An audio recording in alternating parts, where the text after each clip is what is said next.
लिए स्टार्ट करते हैं लाइन इंटीग्रल। तो देखिए लाइन इंटीग्रल क्या है, सबसे पहले देखते हैं what is line integral.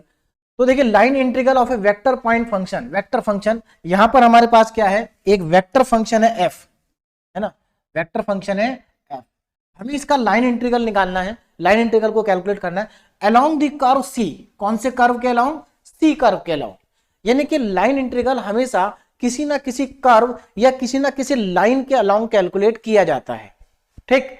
And is defined as, और देखिए इसको कैसे डिफाइन करेंगे, line integral is equal to integral over a close surface, over a surface C. यहां पर किस सरफेस पे हम कैलकुलेट कर रहे हैं? सी सरफेस पे, है ना, along the curve C F dot D R. यहां पर सी क्लोज सरफेस नहीं, जरूरी नहीं कि सी क्लोज सरफेस हो, है ना। तो देखिए एफ डॉट डी आर का अगर हम इंटीग्रल करते हैं along a surface, along a curve C, तो इसी को हम कहते हैं लाइन इंटीग्रल। अब यहां पर डी आर वेक्टर क्या है, ये आप पहले से ही जानते हैं, जैसा कि हमारे पास आर वेक्टर होता है एक्स आई कैप वाई जे कैप जेड के कैप, और डी आर वेक्टर होता है डी एक्स आई कैप डी वाई जे कैप डी जेड के कैप। तो ये हो गया हमारा लाइन इंटीग्रल का फॉर्मूला। अब यहां पर जरा कुछ इंपॉर्टेंट पॉइंट्स हैं, उन पर ध्यान देंगे। जैसे सबसे पहले वर्क, अगर हमें वर्क को कैलकुलेट करना है तो वर्क कैसे कैलकुलेट होगा? If F represent the variable force acting on a particle. यहां पर जो ये एफ है, एफ वेक्टर है, अगर ये एफ वेक्टर फोर्स को रिप्रेजेंट कर रहा है, किसको रिप्रेजेंट कर रहा है? फोर्स को, है ना। कौन से फोर्स को? Force acting on a particle, एक ऐसा फोर्स जो किसी पार्टिकल पे एक्ट कर रहा है along a curve C, C curve के अलोंग। यानी कि किसी पार्टिकल के, अगर किसी पार्टिकल के ऊपर कोई फोर्स एक्ट कर रहा है अलोंग अ कर्व सी, है ना, तो यहां पर जो हमारे पास लाइन इंटीग्रल होगा एफ डॉट डी आर, इसी को हम कहेंगे वर्क। यानी कि अगर यहां पर जो फंक्शन है एफ वेक्टर, अगर ये फोर्स है तो ये लाइन इंटीग्रल क्या कहलाएगा? वर्क कहलाएगा, work acting on a particle along a curve सी।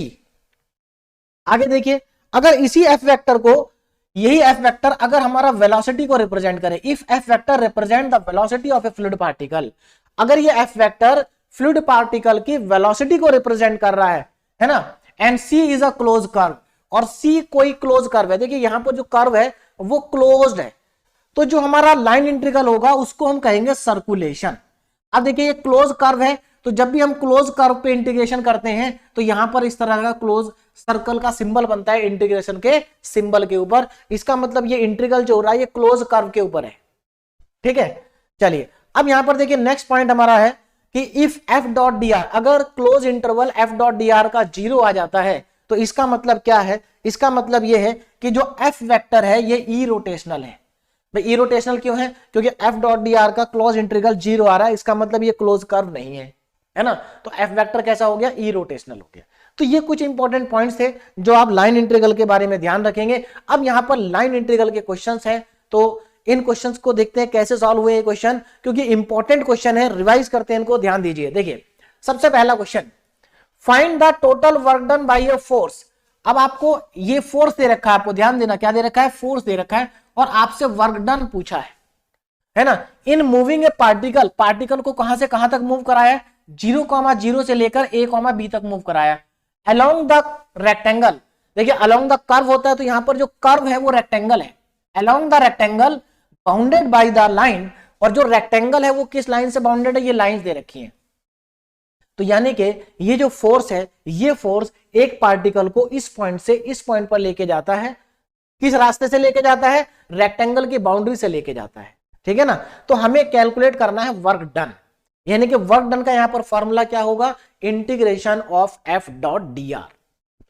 चलिए तो हमारे पास एफ वेक्टर है और डी आर वेक्टर है, दोनों से पहले F dot D are calculate कर लीजिए। तो एफ डॉट डी आर जब आप कैलकुलेट करेंगे तो आपको ये मिल जाएगा एफ डॉट डी आर, जिसको मैंने मान लिया इक्वेशन नंबर 1, ठीक है ना। चलिए अब यहां पर वर्क डन का फॉर्मूला लगाएंगे F dot D are, F dot D are. अब यहां पर पहले जो हमारे पास रेक्टेंगल हमें दिया है ना, इसको ड्रॉ कर लेते हैं। तो आप एक्स एक्सिस और वाई एक्सिस ड्रॉ करेंगे, उसके बाद इस रेक्टेंगल को ड्रॉ करेंगे। देखिए कैसे ड्रॉ होगा, रेक्टेंगल की जो लाइन होती है उनकी इक्वेशन हमें दे रखी है। रेक्टेंगल की एक साइड x इक्वल टू 0 है, क्या है? x equal to 0। अब x इक्वल टू 0 की लाइन क्या होती है ये आप अच्छे से जानते हैं, ये हमारे पास x इक्वल टू 0 की लाइन है, y एक्सिस। दूसरी लाइन है x इक्वल टू a, देखो ये x इक्वल टू a हो गया, ये x इक्वल टू 0 हो गया। तो एक लाइन तो रेक्टेंगल की ये है और एक लाइन रेक्टेंगल की यहां पर है। उसके बाद y इक्वल टू 0, आप अच्छे से जानते हैं कि ये y इक्वल टू 0 की लाइन होती है एक्स एक्सिस, एक रेक्टेंगल की लाइन ये है, और y equal to b, y equal to g b जो है वो एक लाइन है जो कि एक्स एक्सिस के पैरेलल होगी, तो y इक्वल टू बी की लाइन हमारे पास ये होगी। तो इन चारों लाइन से मिलके जो हमारे पास रेक्टेंगल बना है वो क्या है, ओ ए बी सी, ये हमारे पास रेक्टेंगल आ गया। अब जरा ध्यान देना, जो पार्टिकल है ना, find the total work done by a force in moving A point, जो पॉइंट है वो कहां से कहां मूव हो रहा है, 0 से 0 से a कॉमा बी। अब जरा पॉइंट देखो, ये रहा 0,0 और ये रहा a कॉमा बी। ये a कॉमा बी कैसे आया, क्योंकि देखो ये डिस्टेंस a था और ये डिस्टेंस y था, तो ये a कॉमा बी हो गया। यानी कि पार्टिकल को, यानी कि पॉइंट को हमें यहां से लेकर के मूव कराना इस रास्ते से रेक्टेंगल के साथ साथ, और यहां लेके जाना है। तो यहां से यहां ले जाने में कितना वर्क करना पड़ेगा वो हमें बताना है। तो देखिए क्या करेंगे, ये हमारा वर्क डन का formula along a curve C. C curve मतलब ये जो लाइन है, कर्व नहीं है यहां पर, एक्चुअल में यहां लाइन है। चलिए तो देखिए क्या करेंगे, पहले हम इस पॉइंट को लेके जाएंगे O से A, तो यानी कि पहले हमें O से, यानी कि इसको हम ब्रेक कर देंगे, पहले हम O से A तक इंटीग्रेट करेंगे, प्लस फिर हम A से B तक इंटीग्रेट करेंगे। बात समझ में आ गई, O से A और A से B। अब हमें यह देखना पड़ेगा, जब हम O से A जाएंगे तो हमारी इंटीग्रेशन की लिमिट क्या होंगी, और जब हम A से B जाएंगे तब हमारी इंटीग्रेशन की लिमिट्स क्या होंगी। तो यहां पर लिमिट्स को पहले पता कर लेते हैं। देखिए जरा, जब हम जाएंगे OA के अलोंग, तो OA के अलोंग क्या होगा, ध्यान दें, देखिए OA के अलोंग y जो है हमारे पास 0 है। अब जब y 0 है तो dy 0 होगा। एक और इंपॉर्टेंट बात देखिए, यहां पर ये लाइन इंटीग्रल है। लाइन इंटीग्रल यानी कि आपको जब इंटीग्रेशन करेंगे तो वेरिएबल केवल एक ही होना चाहिए। कितने वेरिएबल होने चाहिए, एक। तो देखिए y इक्वल टू 0 है तो dy भी 0 आ गया। और अब जरा ध्यान देना, dy तो हो गया 0। अगर आप इक्वेशन 1 में देखें तो यहाँ dx और dy दोनों आ रहे हैं। अब अगर dy 0 है तो यानी कि इंटीग्रेशन में हमारे पास केवल dx बचेगा। क्या बचेगा, dx। यानी कि हमें इंटीग्रेशन करना पड़ेगा x के रेस्पेक्ट में, और जिसके रेस्पेक्ट में इंटीग्रेशन करते हैं लिमिट उसी की लेते हैं। तो अब जब आप O से A जाएंगे तो x की लिमिट क्या होगी, x की लिमिट होगी, x 0 से लेकर के आप A तक जा रहे हैं तो x हो गया 0 से A तक। अब चलते हैं अलोंग कर्व AB। अब AB के अलोंग चलते हैं, तो देखिए जब आप AB के अलोंग जाएंगे तो यहां क्या है, x इक्वल टू A है, तो आप dx निकालेंगे तो A का डिफरेंशिएशन 0 आएगा, कांस्टेंट है, तो dx आ गया 0। अब dx अगर 0 आ गया तो यहां बचेगा क्या, यहां केवल dy बचेगा। यानी कि आपको इंटीग्रेशन करना पड़ेगा y के रेस्पेक्ट में, और जब आप y के रेस्पेक्ट में इंटीग्रेशन करेंगे तो लिमिट भी y की लेंगे। देखो y में क्या चेंज आ रहा है यहां से यहां तक, तो y में यहां से चेंज आ रहा है, यहां y 0 है, यहां y इक्वल टू हो गया p। और आपको डायरेक्ट भी पता चल जाएगा, देखिए जब आप यहां से यहां जाएंगे तो a वेरी कर, x वेरी करेगा, और यहां से यहां जाएंगे तो y वेरी करेगा। तो यहां पर y की लिमिट होगी 0 से b तक। अब ये हम अप्लाई कर देते हैं अपने क्वेश्चन में। देखिए जरा, अब इनको अप्लाई करते हैं सभी को, देखिए क्या आ जाएगा। तो लिमिट कहां से कहां तक हो गई, पहले तो f डॉट dr को देखेंगे, f डॉट dr, इसमें सब्स्टिट्यूशन करेंगे, f डॉट dr की वैल्यू पुट करेंगे। देखिए OA के अलोंग f dr की वैल्यू कितनी हो जाएगी, ध्यान दें जरा। आप क्या करिए, इस इक्वेशन में y की जगह 0 पुट कर दीजिए, तो ये वाला 0 हो जाएगा, खत्म। dy को 0 पुट करेंगे तो ये पूरी टर्म खत्म। यानी कि आपके पास बचेगा क्या, f डॉट dr की वैल्यू बचेगी x स्क्वायर dx। आप क्या करेंगे, f डॉट dr की जगह पर x स्क्वायर dx पुट कर देंगे, ठीक है ना। अब देखो आगे, ये तो हो गया हमारा OA के अलोंग। अब AB के अलोंग देखो जरा, AB के अलोंग, जब आप AB के अलोंग जाएंगे तो AB के अलोंग देखो क्या होगा, AB के अलोंग x की जगह तो आप पुट करेंगे a, तो जहां भी x है यहां पर भी a पुट कर दें और यहां भी a पुट कर दें। उसके बाद dx की जगह 0, देखिए जब आप dx की जगह 0 पुट करेंगे तो ये पूरी टर्म हो जाएगी खत्म, है ना। और x की जगह आ जाएगा a, यानी कि ये आएगा -2ay dy। तो आप इसके प्लेस पर रखेंगे -2ay dy, तो देखो ये रख दिया -2ay dy। और y वेरी करेगा 0 से लेके b तक, तो लिमिट हो जाएगी 0 से b, तो यहां पर लिमिट लगा दी 0 से b। अब देखो कितना आसान हो गया, एक्स स्क्वायर का इंटीग्रेशन x³ 3, y का इंटीग्रेशन y²/2, इंटीग्रेट करने के बाद सिंप्लीफाई किया तो ये हमारे पास वर्क आ गया। तो इस तरीके से आप लाइन इंटीग्रल को कैलकुलेट कर सकते हैं। तो लाइन इंटीग्रल को कैलकुलेट करना बहुत आसान है, बस आपको कर्व के अलोंग चलना है ना। तो लिमिट कैसे पता चलेगी, कर्व से पता चलेगी, और कर्व की जगह लाइन भी हो सकती है ना। चलिए अब आगे देखें नेक्स्ट क्वेश्चन। सपोज हमारे पास एक एफ वेक्टर फंक्शन है, ये गिवन है, is the force field, find the work done by force, हमें इस वर्क फोर्स का वर्क निकालना है जब यह पॉइंट हमारा इस पॉइंट से इस पॉइंट पे मूव करेगा। तो अब देखो क्या करना चाहिए, कैसे हम इसको कैलकुलेट करेंगे, जरा ध्यान देंगे आप। ये मेरे पास आ गया एफ वेक्टर, ये आ गया मेरे पास D R vector, F vector भी आ गया और डी आर वेक्टर भी आ चुका है। चलिए ये हो गया मेरे पास एफ डॉट डी आर, ये रहा एफ डॉट डी आर। अब देखो क्या करना है, एफ आ गया, डी आर आ गया, एफ डॉट डी आर भी मेरे पास है। अब मुझे क्या करना है, जरा ध्यान देंगे इधर, एफ वेक्टर है, डी आर है, तो एफ डॉट डी आर मैंने यहां से कैलकुलेट कर लिया, तो ये तो हम कैलकुलेट कर लेंगे स्टार्टिंग में ही। चलिए अब इसके बाद आगे चलते हैं। Is the force field, find the work done along the line, इस लाइन के अलोंग वर्क कैलकुलेट करना है। देखो इस लाइन के अलोंग वर्क दो तरीके से कैलकुलेट कर सकते हैं, मैं आपको दोनों तरीके बता देता हूं। दूसरा तरीका हालांकि बहुत ज्यादा आसान है। चलिए देखिए क्या पहला तरीका क्या है, आपको इस लाइन के अलोंग कैलकुलेट करना है ना, तो आपको क्या करना पड़ेगा, पहले इन पॉइंट से पास होने वाली लाइन की इक्वेशन लिखनी पड़ेगी। तो देखिए तीन, यहां पर लाइन की इक्वेशन 3D में आएगी क्योंकि 3 कोऑर्डिनेट है। तो 3D में लाइन की इक्वेशन का फॉर्मूला ये होता है जो आपने अभी भी मैंने यूज किया था इससे पहले भी, और आप बहुत बार 12th में तो पढ़ ही चुके हैं, बाकी मैं अभी बता चुका हूं आपको। ये लाइन की इक्वेशन होती है, इसमें x2 x1, देखो ये क्या हो जाएगा, x1 y1 z1, x2 y2 z2, ये सारी वैल्यू इसमें पुट कर देंगे तो हमारे पास ये लाइन की इक्वेशन आ जाएगी। अब देखिए जब इस तरह की लाइन की इक्वेशन आएगी तो आप क्या करेंगे, इसको t के इक्वल मान लेंगे, एक सिंगल वेरिएबल के इक्वल मान लेंगे, ये t कांस्टेंट है। अब यहां से x की वैल्यू निकालेंगे t के टर्म्स में, y की वैल्यू भी निकालेंगे t के टर्म्स में, और z की वैल्यू भी निकालेंगे t के टर्म्स में। कैसे निकलेगी, आप एक बार इन दोनों को इक्वल मान लीजिए, एक बार इन दोनों को इक्वल मान लीजिए, और एक बार इन दोनों को इक्वल मान लीजिए। तीनों से आपको x की वैल्यू मिल जाएगी। देखो x भी आ गया, y भी आ गया, z भी आ गया। अब क्या करना है, जब आपके पास x y z आ जाएगा तो यहां से आप dx निकाल लेंगे, dy निकाल लेंगे और dz निकाल लेंगे, तो आपके पास dx dy dz की भी वैल्यू आ जाएगी। ऐसा हम कर क्यों रहे हैं, क्योंकि एक्चुअल में जब मैं इसको इंटीग्रेशन करूंगा इसका, तो x y और z की जगह पर मैं ये वैल्यू पुट करूंगा t, और यानी कि हमारा x y z तीनों वेरिएबल किसमें कन्वर्ट हो गया, t में। तो dx dy dz को भी हटाना पड़ेगा, तो इससे हम dx dy dz को भी हटा देंगे।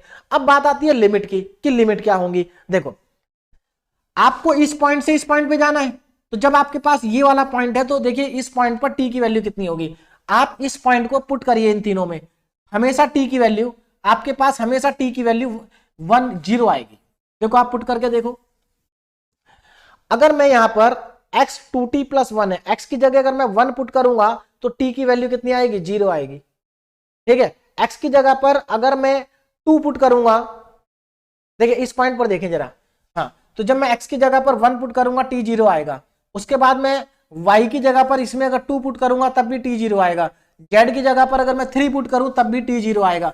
इसका मतलब जब आप इस पॉइंट पर होंगे तो t की वैल्यू 0 आएगी, और जब आप इस पॉइंट पर पहुंचेंगे तो t की वैल्यू 1 आएगी। आप कैलकुलेट कर सकते हैं। तो यहां से हमें देखिए, यानी कि हमारा जो पूरा का पूरा x y z है वो कन्वर्ट हो गया t में, और लिमिट भी आ गई t में। तो देखो यहां पर हमारे पास क्या होगा, ये हमारे पास फॉर्मूला आ गया, हमने सब t में कन्वर्ट कर दिया और लिमिट हो गई 0 से 1। अब इसको सिर्फ इंटीग्रेट करना है। इसको क्या करना है, देखिए यहाँ पर 2t + 1 की पावर 3 है, इसको होल क्यूब को पहले ओपन कर देंगे, ओपन करने के बाद इसको इंटीग्रेट करेंगे, और इंटीग्रेट थोड़ा सा बड़ा हो जाएगा। ये इंटीग्रेशन करने के बाद आप लिमिट लगा देंगे 0 से 1। लिमिट तो बहुत आसान है, t की जगह 1 रख दीजिए और उसके बाद 0 रख दीजिए, तो हमारे पास फाइनली जो आंसर आएगा वो ये आएगा, ये इसका फाइनल आंसर होगा। अब देखो इस क्वेश्चन को बहुत आसान तरीके से भी किया जा सकता था। कैसे, देखिए यहां पर हमें इस पॉइंट से इस पॉइंट पर पहुंचना है। इसका मतलब अब अगर आप ध्यान से देखें तो x कहां से कहां तक वेरी कर रहा है, 1 से 3, y कहां से कहां तक वेरी कर रहा है, 2 से 5, और z कहां से कहां तक वेरी कर रहा है, 3 से 7। तो हम एक काम और भी कर सकते हैं, हम डायरेक्ट इसको यहीं पर इंटीग्रेट कर सकते हैं। देखिए इंटीग्रेट बोथ साइड, इस तरह से, इस तरह से, इस तरह से।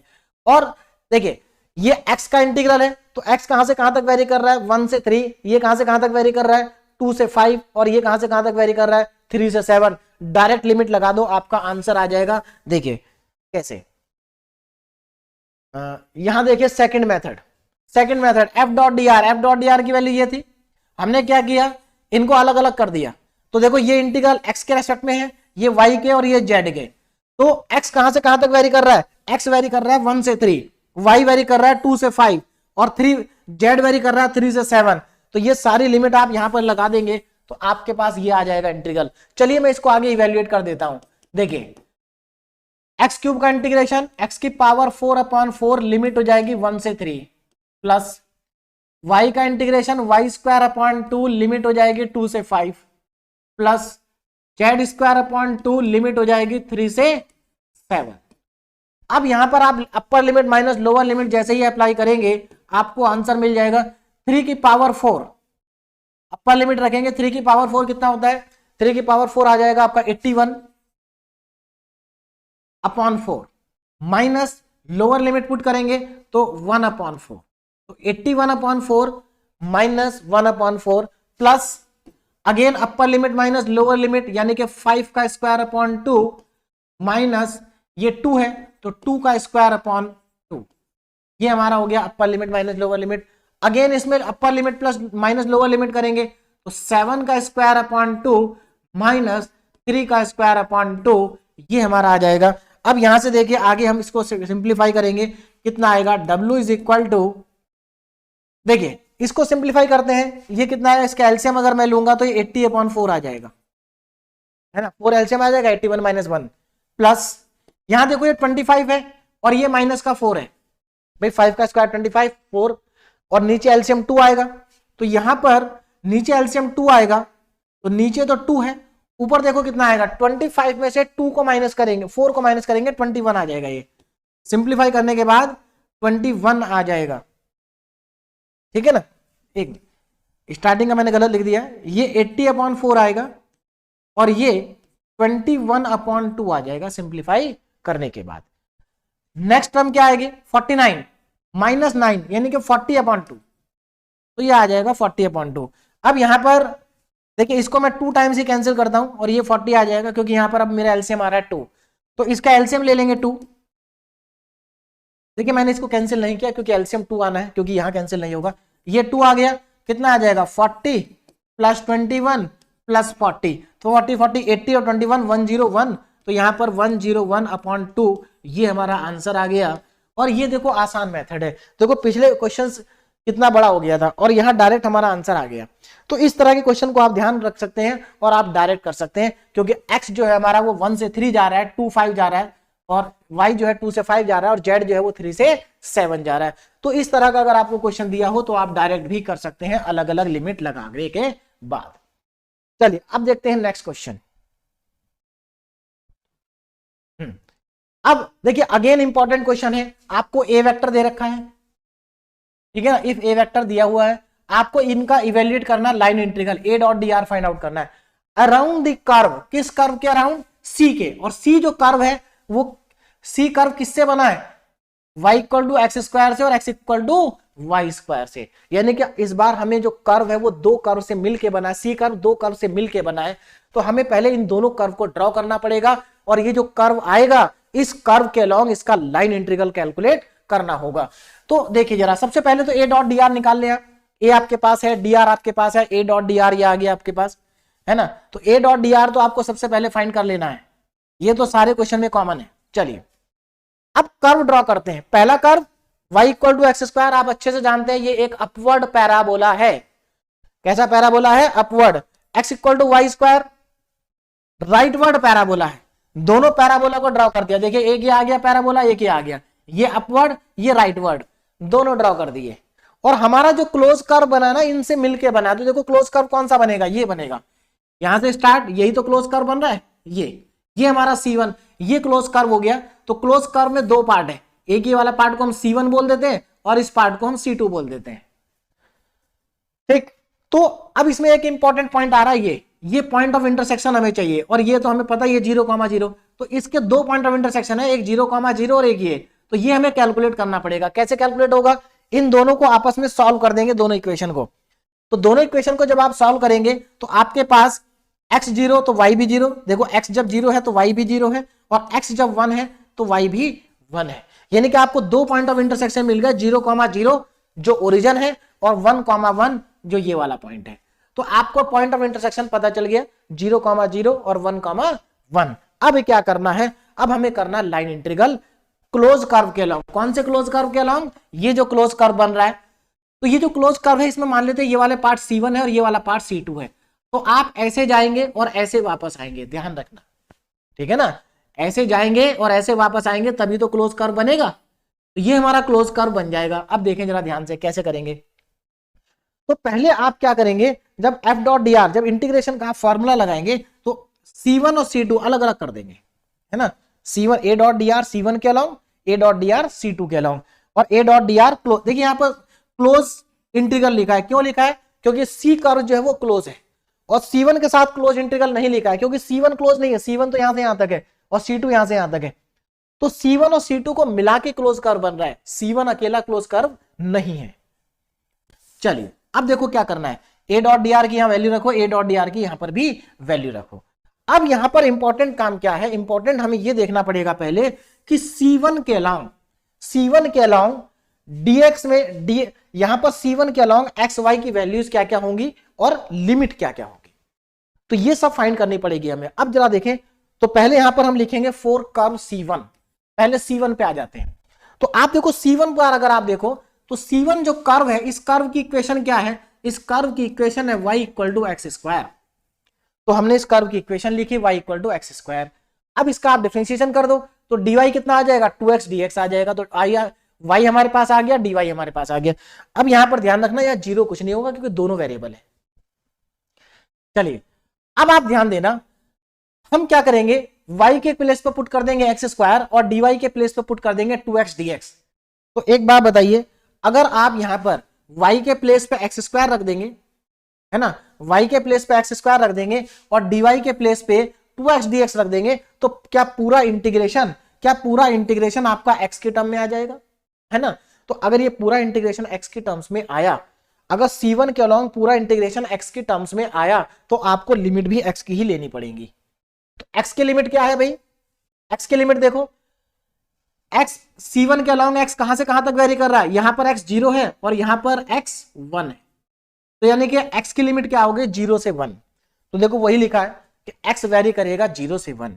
फिर हम चलेंगे C2 पे, C2 का कर्व क्या है, C2 कर्व ये रहा, है ना, x equal to y square, ये हमारा C2 है, तो C2 कर्व लिखेंगे, ये रहा C2, x equal to y square. Differentiation करेंगे तो dx equal to 2y dy, यानी कि x के प्लेस पर पुट करेंगे वाई स्क्वायर और dx के प्लेस पर पुट करेंगे 2y dy।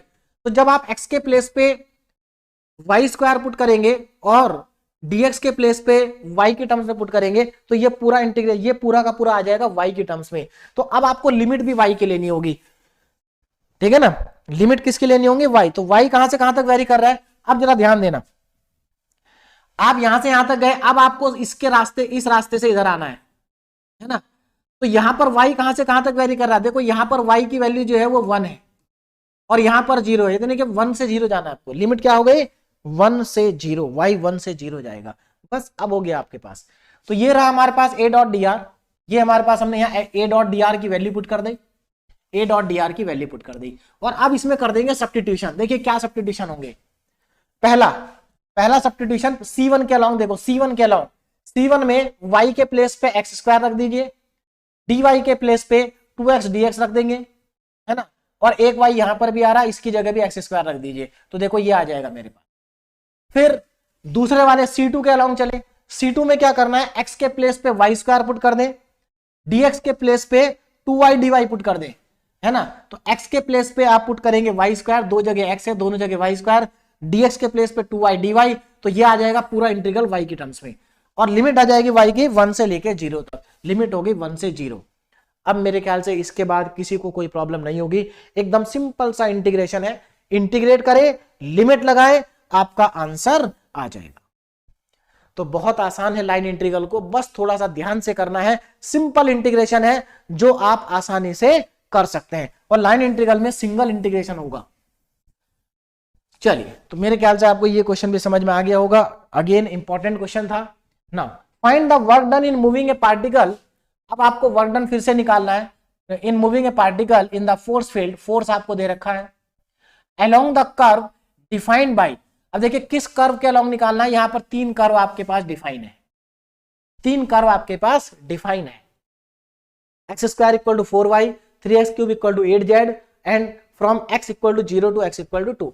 अब इस क्वेश्चन को करने के भी देखो दो तरीके हैं, एक तरीका मैंने कर रखा है, दूसरा तरीका बता देता हूं। हालांकि दूसरा जो मैंने कर रखा है उससे ज्यादा आसान दूसरा वाला तरीका भी है ना, दोनों तरीके ही आसान है, वैसे कोई ज्यादा अंतर नहीं है। देखिए पहला तरीका क्या है, आपने एफ वेक्टर लिखा, dr लिखा, ये तो आपको कैलकुलेट करना ही है, एफ डॉट dr तो आपको सभी क्वेश्चन में कैलकुलेट करना ही है, ये हमारे पास आ गया। अब देखिए पहला मेथड क्या है, अगर आप ध्यान दें तो यहां पर देखो क्या हो रहा है, y भी x के टर्म्स में है, z भी x के टर्म में है ना, और उधर तो x ही है, तो हम इनको एक ही वेरिएबल में कन्वर्ट कर सकते हैं सबको। कैसे, आप x की जगह t पुट कर दीजिए, जैसे आप x की जगह t पुट करेंगे तो देखो क्या आ जाएगा, x इक्वल टू टी और y इक्वल टू क्या आ जाएगा, यहां पर t रखेंगे तो y इक्वल टू आ जाएगा टी स्क्वायर अपॉन 4।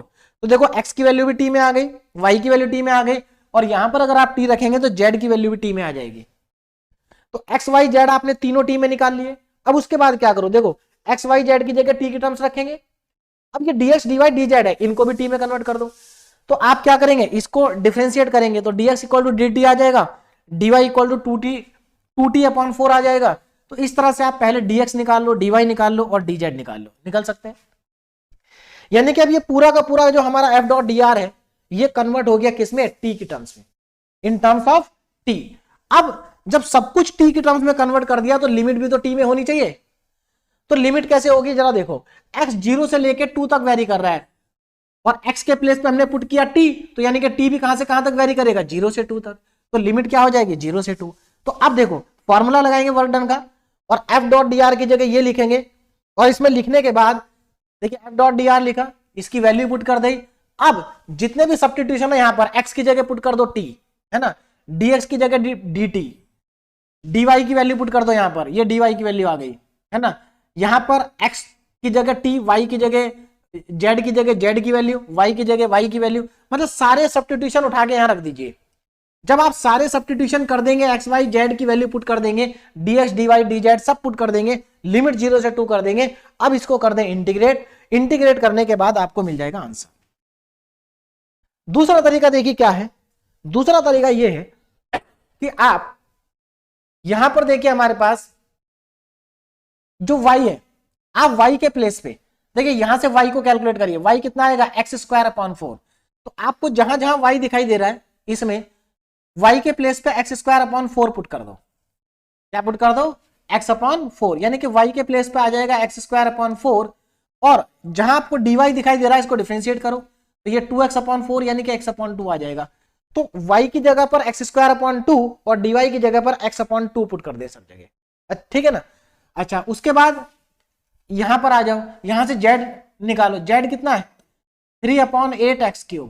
तो जहां आपको z दिखाई दे रहा है z के प्लेस पे 3/8x³ पुट कर दो, फिर इसका डिफरेंशिएट करो dz, तो ये कितना आ जाएगा 9/8x², dz की जगह 9/8x² पुट कर दो, है ना, इतना सब्स्टिट्यूशन कर दिया। और यानी कि अब ये पूरा का पूरा जो है x की टर्म्स में आ जाएगा, और जब आप इसको इंटीग्रेट करेंगे तो लिमिट x कहां से कहां तक वेरी कर रहा है, 0 से 2 तक, तो लिमिट लगा देंगे 0 से 2, मतलब ज्यादा अंतर नहीं पड़ेगा, अप्रोक्सीमेट इतना ही क्वेश्चन रहेगा। बस आपको क्या करना है कि उसको t में कन्वर्ट ना करके पूरा का पूरा x में कन्वर्ट कर देंगे। देखिए लाइन इंटीग्रल है, लाइन इंटीग्रल में आपको पूरा का पूरा इंटीग्रेशन एक ही वेरिएबल में कन्वर्ट करना पड़ेगा इंटीग्रेशन से पहले, है ना, या फिर आपको x y z की अलग अलग अगर लिमिट पता है तो आपको इंटीग्रेशन सेपरेट करने की जरूरत नहीं है। तो दो तरीके हैं लाइन इंटीग्रल में, या तो आपको सबको एक ही वेरिएबल में कन्वर्ट करिए, ये तरीका है, या फिर अगर आपको तीनों लिमिट अलग अलग पता है, x की लिमिट पता है कहां से कहां तक है, y की पता कहां से कहां तक है, z की पता कहां से कहां तक है, तो उसमें आप तीनों इंटीग्रल को अलग अलग कैलकुलेट कर सकते हैं, है ना। जैसे हमारा लाइन वाला क्वेश्चन था उसमें हमें x y z तीनों की लिमिट पता थी तो हमने उसको डायरेक्ट कर दिया था। लेकिन अगर तीनों की लिमिट अलग अलग नहीं पता है तो आपको ऐसा ही करना पड़ेगा, पहले आपको तीनों वेरिएबल को किसी एक वेरिएबल में कन्वर्ट करना ही होगा। नेक्स्ट क्वेश्चन प्रैक्टिस क्वेश्चन है और सिमिलर है, compute the work done by the force. ये आपके पास फोर्स है, आपको इसका वर्क डन निकालना है, पार्टिकल इस पॉइंट से इस पॉइंट पर मूव कर रहा है along the curve, this curve के अलोंग। अब देखो यहां पर आप क्या कर सकते हैं, देखिए यहां पर आप x आपको t की टर्म्स में दे रखा, y भी t में दे रखा, z भी t में दे रखा, तो ये तो आसान हो गया भाई, f डॉट dr निकाले और x y z की जगह पर सारे टर्म्स t में पुट कर दे और उसके बाद लिमिट निकाल दे। ठीक है ना। लिमिट कैसे पता चलेगी, लिमिट भी आसानी से पता चल जाएगी। देखिए कैसे, यहां पर फॉर एग्जांपल आपको टी की लिमिट निकालनी है। देखो अगर आप x की जगह 0 रखोगे तो t 0 आएगा, y की जगह 0 रखने पे t 0 आएगा, z की जगह 0 रखने पे, यानी कि t की इनिशियल लिमिट हो गई 0, lower limit 0, upper limit x की जगह 2 रखो। देखो दूसरा पॉइंट क्या है, x 2 है तो 2 रखो तो t1 आएगा, यानी कि यहां से t1 आएगा, यहां से भी t1 आएगा, यहां से भी t, यानी कि तीनों जगह से t1 ही आएगा। तो t की लिमिट 0 से 1। तो आपको क्या करना है, जो आपका f.dr आएगा उसमें x के प्लेस पे ये पुट कर देना, y के प्लेस पे इसको पुट करना है, z के प्लेस पे इसको पुट करना है, और लिमिट आपकी 0 से 1 हो जाएगी। और उसके बाद आप डायरेक्ट कर देंगे इंटीग्रेट, आपका आसानी से आंसर आ जाएगा। ठीक है ना। चलिए अब चलते हैं नेक्स्ट टॉपिक पे, और नेक्स्ट टॉपिक है हमारा ग्रीन्स थ्योरम। अब देखिए यहां पर लाइन इंटीग्रल के बाद हमारे पास 3 थ्योरम है। देखिए अगर मैं बात करूं वेक्टर इंटीग्रेशन की, तो जनरली यहां से कम 2 लॉन्ग क्वेश्चन आते हैं। ठीक है ना। देखिए आप जैसा कि जानते हैं एक यूनिट से कम 3 लॉन्ग क्वेश्चन तो आपके सेमेस्टर एग्जाम में आते ही आते हैं। तो अगर 3 लॉन्ग क्वेश्चन आते हैं तो 2 लॉन्ग क्वेश्चन होंगे वेक्टर इंटीग्रेशन से और 1 लॉन्ग क्वेश्चन होगा वेक्टर डिफरेंशिएशन से। और अगर 4 क्वेश्चन आते हैं, 4 भी आ सकते हैं, ठीक है ना, तो उस केस में या तो दोनों से 2-2 होंगे या किसी एक से 1 और 1 से 3 होंगे। अगर 3 क्वेश्चन आएंगे तो यहीं से आएंगे, यानी कि यहां से आपको इन जनरल मिनिमम 2 क्वेश्चन आते हैं सेमेस्टर एग्जाम में। अब वो 2 क्वेश्चन कहां से होंगे, हमारे पास यहां पर टोटल 4 टॉपिक हैं, line integral, Green's theorem, Stokes theorem and Gauss divergence theorem. Generally अगर देखें तो गॉस डाइवर्जेंस थ्योरम का क्वेश्चन तो हर साल ही आता है, उसके साथ दूसरा क्वेश्चन या तो ग्रीन्स थ्योरम से आ सकता है, स्टोक्स थ्योरम से आ सकता है, या फिर लाइन इंटीग्रल से आ सकता है। और जनरली यहां से लॉन्ग क्वेश्चन ही आते हैं। इस यूनिट में से 2 मार्क्स वाले जो क्वेश्चन आते हैं वो ज्यादातर डिफरेंशिएशन से आते हैं। हाँ, यहां से अगर 2 मार्क्स का क्वेश्चन आता है तो कौन सा आता है उसको भी मैं आपको बता देता हूं। देखिए ग्रीन्स थ्योरम का स्टेटमेंट, स्टोक्स थ्योरम का statement and Gauss divergence theorem का स्टेटमेंट 2-2 नंबर में पूछे जाते हैं। तो इन तीनों थ्योरम के जो स्टेटमेंट हैं वो भी आपको याद होने चाहिए, क्योंकि तीनों थ्योरम के स्टेटमेंट एग्जाम में 2 मार्क्स में पूछे जाते हैं। ठीक है, तो चलिए स्टार्ट करते हैं सबसे पहले ग्रीन्स थ्योरम का स्टेटमेंट से। तो ये ग्रीन्स थ्योरम का जो स्टेटमेंट है 2 मार्क्स के लिए बहुत इंपॉर्टेंट है। आप 2 मार्क्स के लिए, यानी कि यूनिट 5 बहुत ज्यादा आसान और बहुत ही ज्यादा इंपॉर्टेंट है। यहां से 2 मार्क्स का क्वेश्चन तो किसी का गलत होना ही नहीं चाहिए। चलिए तो देखिए क्या है statement, if C is the regular close curve. अब देखो यहां पर चीजें बदल गई हैं थोड़ा सा, जो सी है ना वो अब हमेशा क्लोज कर्व होना चाहिए। अगर सी क्लोज कर्व है, ये सी कैसा है, यहां पर क्लोज कर्व है, ध्यान रखना, इन एक्स वाई प्लेन में, and R be the region, और आर क्या है, आर एक रीजन है bounded by a close curve C, यानी कि सी जो है वो क्लोज कर्व है और इस क्लोज कर्व के अंदर जो रीजन है उसको हम कह रहे हैं आर। तो देखिए फॉर्मूला क्या है ना, m into d x plus n into d y है ना का integration over a close curve C is equal to. अब देखो लेफ्ट वाला जो पार्ट है ये क्या है, लेफ्ट वाला पार्ट अगर आप ध्यान से देखें तो ये लाइन इंटीग्रल है। क्या है ये, line integral along a close curve, क्योंकि सिंगल इंटीग्रेशन है तो ये है लाइन इंटीग्रल। अगर आप राइट साइड वाले पार्ट को देखें तो क्या है, देखिए जरा ध्यान से देखिए, double integral over the region R. अब यहां पर रीजन आ गया आर, क्योंकि डबल इंटीग्रेशन है तो रीजन आएगा, एरिया आएगा, delta n upon delta x, यानी कि partial derivative of n, n ये रहा, partial derivative of n with respect to x minus partial derivative of m ये रहा m with respect to y dx dy. देखो अगर actual में यहां हो क्या रहा है, लाइन इंटीग्रल को कन्वर्ट किया जा रहा है डबल इंटीग्रल में, है ना। तो देखिए आपको यहां पर जब ग्रीन्स थ्योरम का यूज करेंगे तो ग्रीन्स थ्योरम का यूज कैसे करेंगे, अगर मान लीजिए आपके पास कोई प्रॉब्लम है लाइन इंटीग्रल की और वो कॉम्प्लिकेटेड प्रॉब्लम है, तो हम उसको आसान बना सकते हैं। कैसे, उसको डबल इंटीग्रल में कन्वर्ट करके, यानी कि यहां सिंगल इंटीग्रेशन कन्वर्ट हो रहा है डबल इंटीग्रल में, तो सिंगल इंटीग्रल को डबल इंटीग्रल में कन्वर्ट करके हम क्वेश्चन को सॉल्व कर सकते हैं। यानी कि ग्रीन्स थ्योरम क्या है, ग्रीन्स थ्योरम की हेल्प से हम सिंगल इंटीग्रल को या लाइन इंटीग्रल को डबल इंटीग्रल में कन्वर्ट करने के बाद क्वेश्चन को आसानी से सॉल्व कर सकते हैं। और यहां पर जो ये m और n है ये दोनों डिफरेंशिएबल फंक्शन होने चाहिए। क्यों, क्योंकि हमें इन दोनों का करना है डिफरेंशिएशन और ये हमेशा डिफरेंशिएबल फंक्शन ही होंगे। तो देखो यहाँ के क्वेश्चंस बहुत आसान है, आपको कुछ नहीं करना है, क्वेश्चन को केवल पहचानना है और उसमें m अलग कर लेना है, n को अलग कर लेना है, उसके बाद उनका डिफरेंशिएशन करके फॉर्मूले में पुट कर देना है। अब यहां पर ग्रीन्स थ्योरम के जो क्वेश्चन होंगे वो दो टाइप के होंगे। देखिए चाहे ग्रीन्स थ्योरम हो, स्टोक्स थ्योरम हो या गॉस डाइवर्जेंस थ्योरम हो, यहां पर हमेशा दो टाइप के क्वेश्चन होंगे तीनों में ही। कौन से दो टाइप होंगे? पहला टाइप होगा जहां पर हमें इवेल्युएशन करना होगा, इवेल्युएट करना होगा with the help of theorem, और दूसरे होंगे वेरिफिकेशन ऑफ थ्योरम। तो देखिए जो इवेल्युएशन वाले क्वेश्चन है वो तो बहुत आसान और बहुत छोटे होते हैं।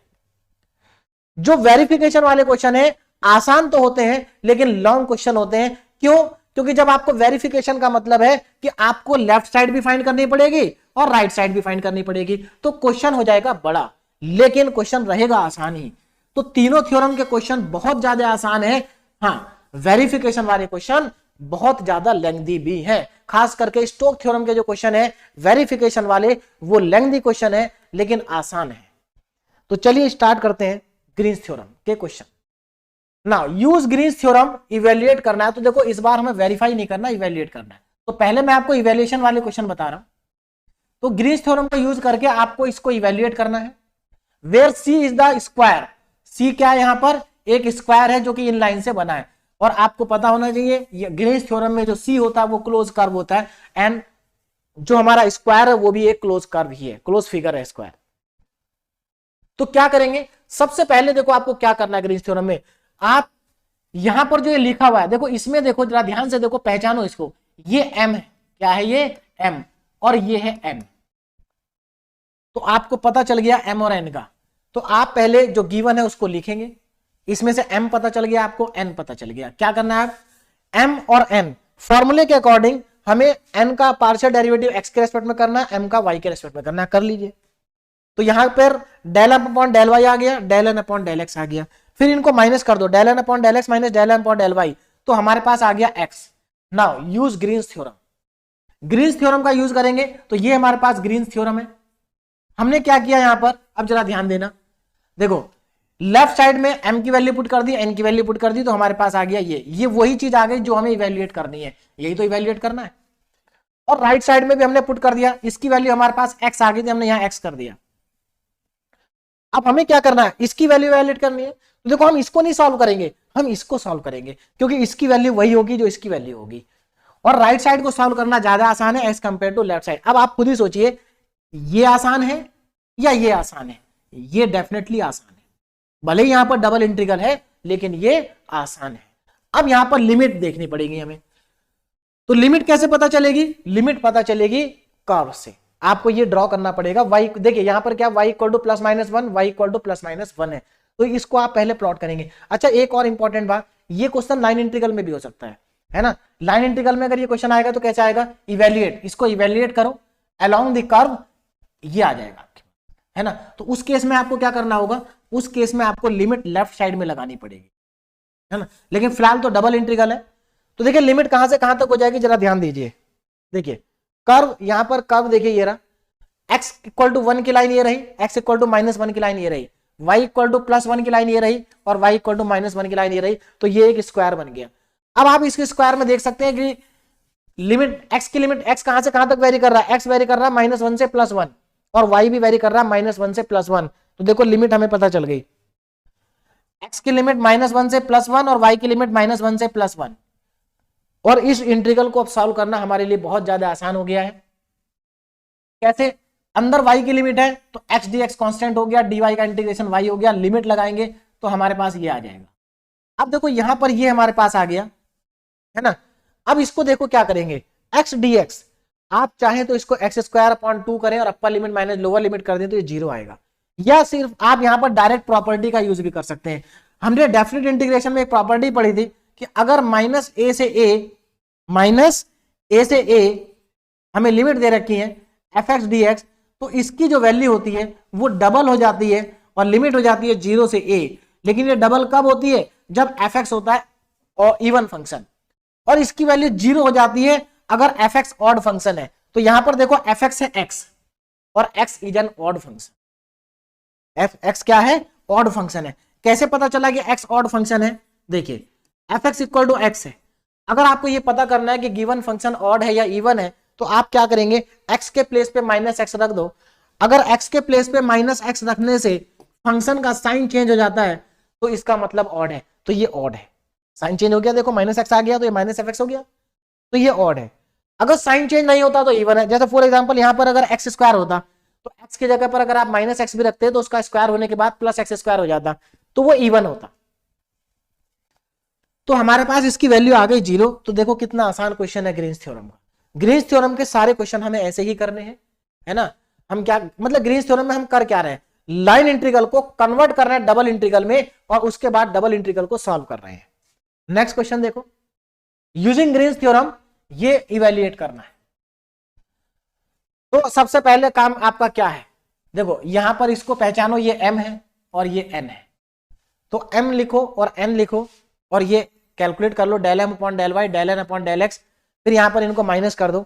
तो आपके पास del n upon del x minus del m upon del y की वैल्यू आ गई 2x माइनस एक्स स्क्वायर। अब ग्रीन्स थ्योरम का यूज करेंगे, ये ग्रीन्स थ्योरम का फॉर्मूला आ गया मेरे पास। इस फॉर्मूले में इसकी वैल्यू पुट कर देंगे जो कि 2x माइनस एक्स स्क्वायर है। वैल्यू पुट करने के बाद अब इसको राइट साइड में इंटीग्रेट करेंगे, लेकिन अब लिमिट का पता करना है। अब यहां तक तो देखिए, यहां तक तो सारे स्टेप फिक्स हैं, इसके बाद आपको पता करना है लिमिट कि लिमिट क्या होगी। देखिए इसके लिए आपको लिमिट के लिए दे रखा curve, where C is the boundary describe anti clockwise of the triangle of vertex. देखिए ट्राइंगल के वर्टेक्स दे रखे हैं 0,0 ये रहा, 1,0 ये रहा और 1,1 ये रहा। एंटी क्लॉकवाइज चलना है ऐसे। तो अब जरा ध्यान देना, लिमिट पता करते हैं। देखिए x कहां से कहां तक वेरी हो रहा है, x वेरी हो रहा है 0 से 1 तक, ये रहा 0 से 1, ये x का वेरिएशन है। अगर मैं y की बात करूं तो y का वेरिएशन वेरिएबल है। क्यों है वेरिएबल, देखो यहां y यहां से यहां तक है, फिर y बढ़ता जा रहा है, y बढ़ता जा रहा है, y बढ़ता जा रहा है, तो y वेरिएबल है।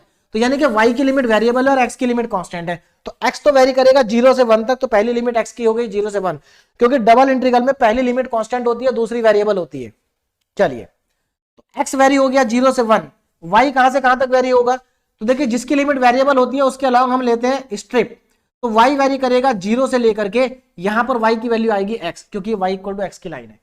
कैसे पता चला ये y इक्वल टू x की लाइन है, देखिए ध्यान देना, y इक्वल टू x की लाइन।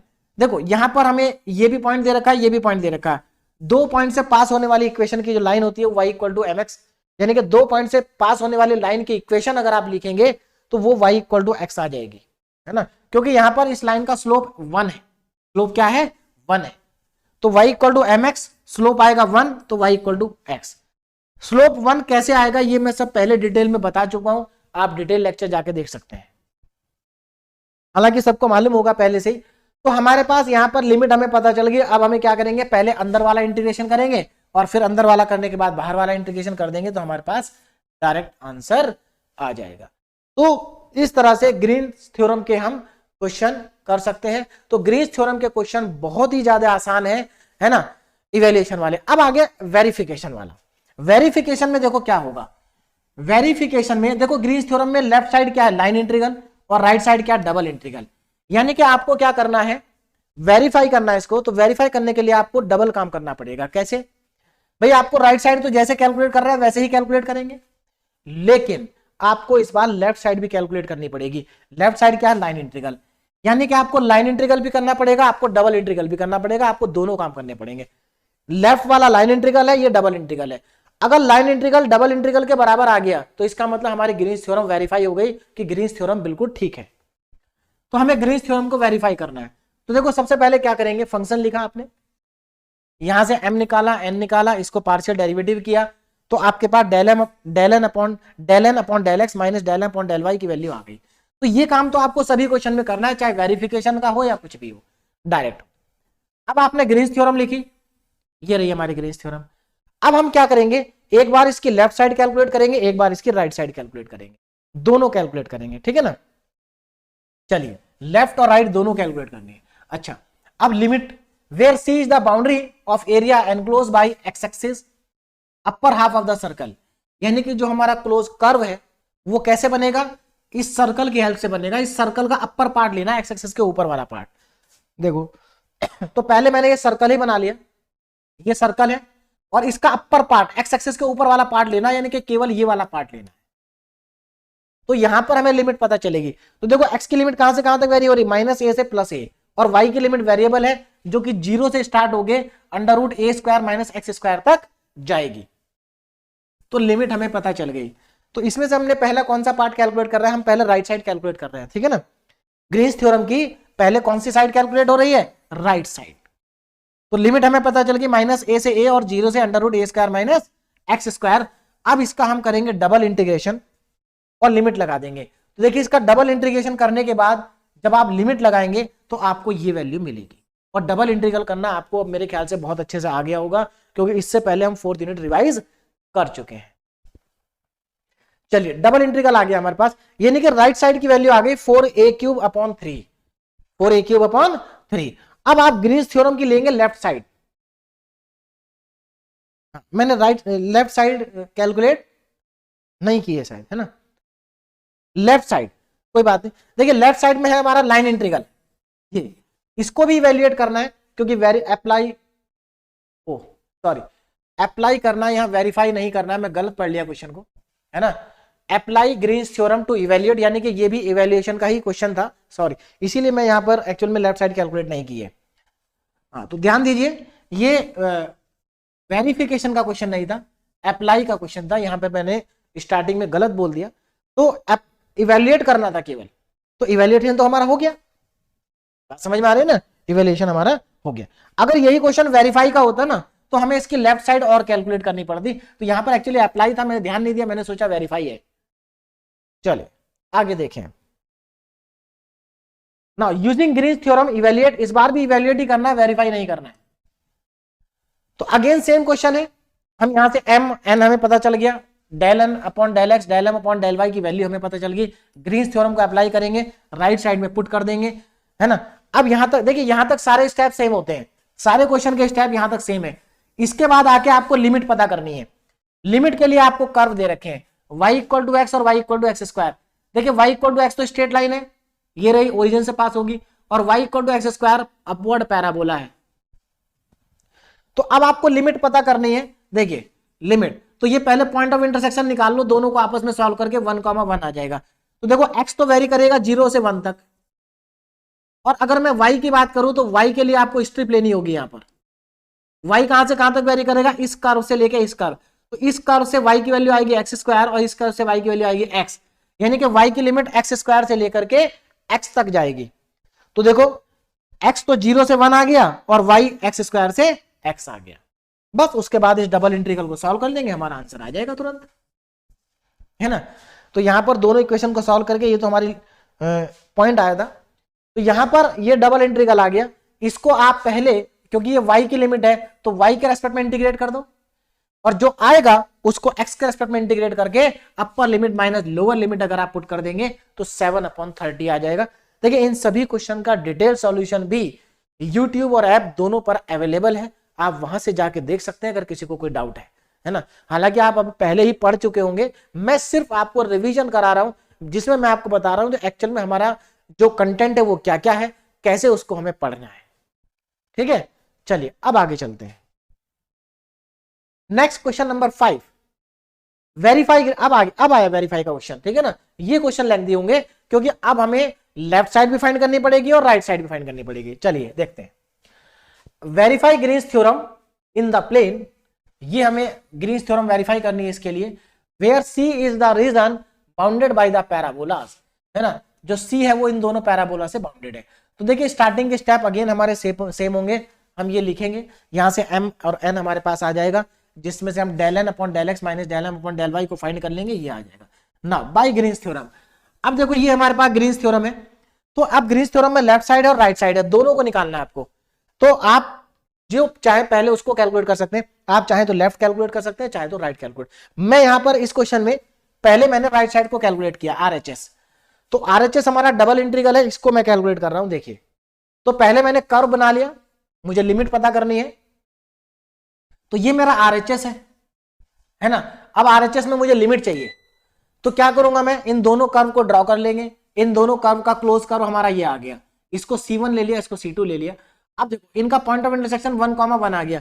देखो x कहां से कहां तक है, 0 से 1 कांस्टेंट लिमिट है, y की लिमिट वेरिएबल है, यहां से लेके यहां तक, यहां से y आएगा एक्स स्क्वायर, यहां से y आएगा अंडर रूट एक्स। तो 0 से 1 और एक्स स्क्वायर से अंडर रूट एक्स, और ये डबल इंटीग्रल है। पहले इसको y के रेस्पेक्ट में सॉल्व कर देंगे, फिर इसको x के रेस्पेक्ट में सॉल्व कर देंगे, तो हमारे पास ये वैल्यू आ जाएगी। लेकिन याद रहे हमारा क्वेश्चन अभी कंप्लीट नहीं हुआ है, क्योंकि अभी तो हमने राइट साइड को इवेल्युएट किया, अब हमें लेफ्ट साइड को इवेल्युएट करना है। लेफ्ट साइड में क्या है, लाइन इंटीग्रल। और लाइन इंटीग्रल तो आपको पहले से ही आता है, क्योंकि लाइन इंटीग्रल हम अलग से पढ़ चुके हैं पूरा टॉपिक। देखिए जरा, अब चलते हैं लेफ्ट साइड पे। तो लेफ्ट साइड क्या है, ये है हमारा LHS, है ना, ये रहा LHS, यानी कि लाइन इंटीग्रल। कैसे करेंगे, अब जरा ध्यान देंगे। देखिए जो लाइन इंटीग्रल अगर हमें करना है, तो ये हमारे पास अगर आप देखें ध्यान से, लाइन इंटीग्रल, तो हमारे पास जो F वेक्टर था, F फोर्स था, ये हमारे पास था, ये F है, ये F डॉट dr है हमारे पास डायरेक्टली, है ना, F डॉट dr। चलिए, तो हमारे पास ये आ गया LHS, ये वैल्यू आ गई, इसको इवेल्युएट करना है ना। जैसे हमारा लाइन इंटीग्रल में होता है ना F डॉट dr, तो एक्चुअल में यहां पर F डॉट dr की वैल्यू डायरेक्ट दे रखी है। अगर ये F वेक्टर के फॉर्म में होता तो हम F डॉट dr करते। अब ये जो C है ये क्लोज कर्व है, तो इसके दो पार्ट होंगे, C1 और C2। भाई लाइन इंटीग्रल में तो हम दोनों अलग अलग लेंगे ना, इस कर्व को हम C1 मान लेंगे, इसको हम C2 मान लेंगे, क्योंकि ये तो अभी क्लोज कर्व था हमारा। कैसा था ये, क्लोज कर्व। इसको हमने दो पार्ट में ब्रेक करना पड़ेगा, C1 और C2 में। तो ये वाला पार्ट C1 हो गया और ये वाला पार्ट हो गया हमारा C2।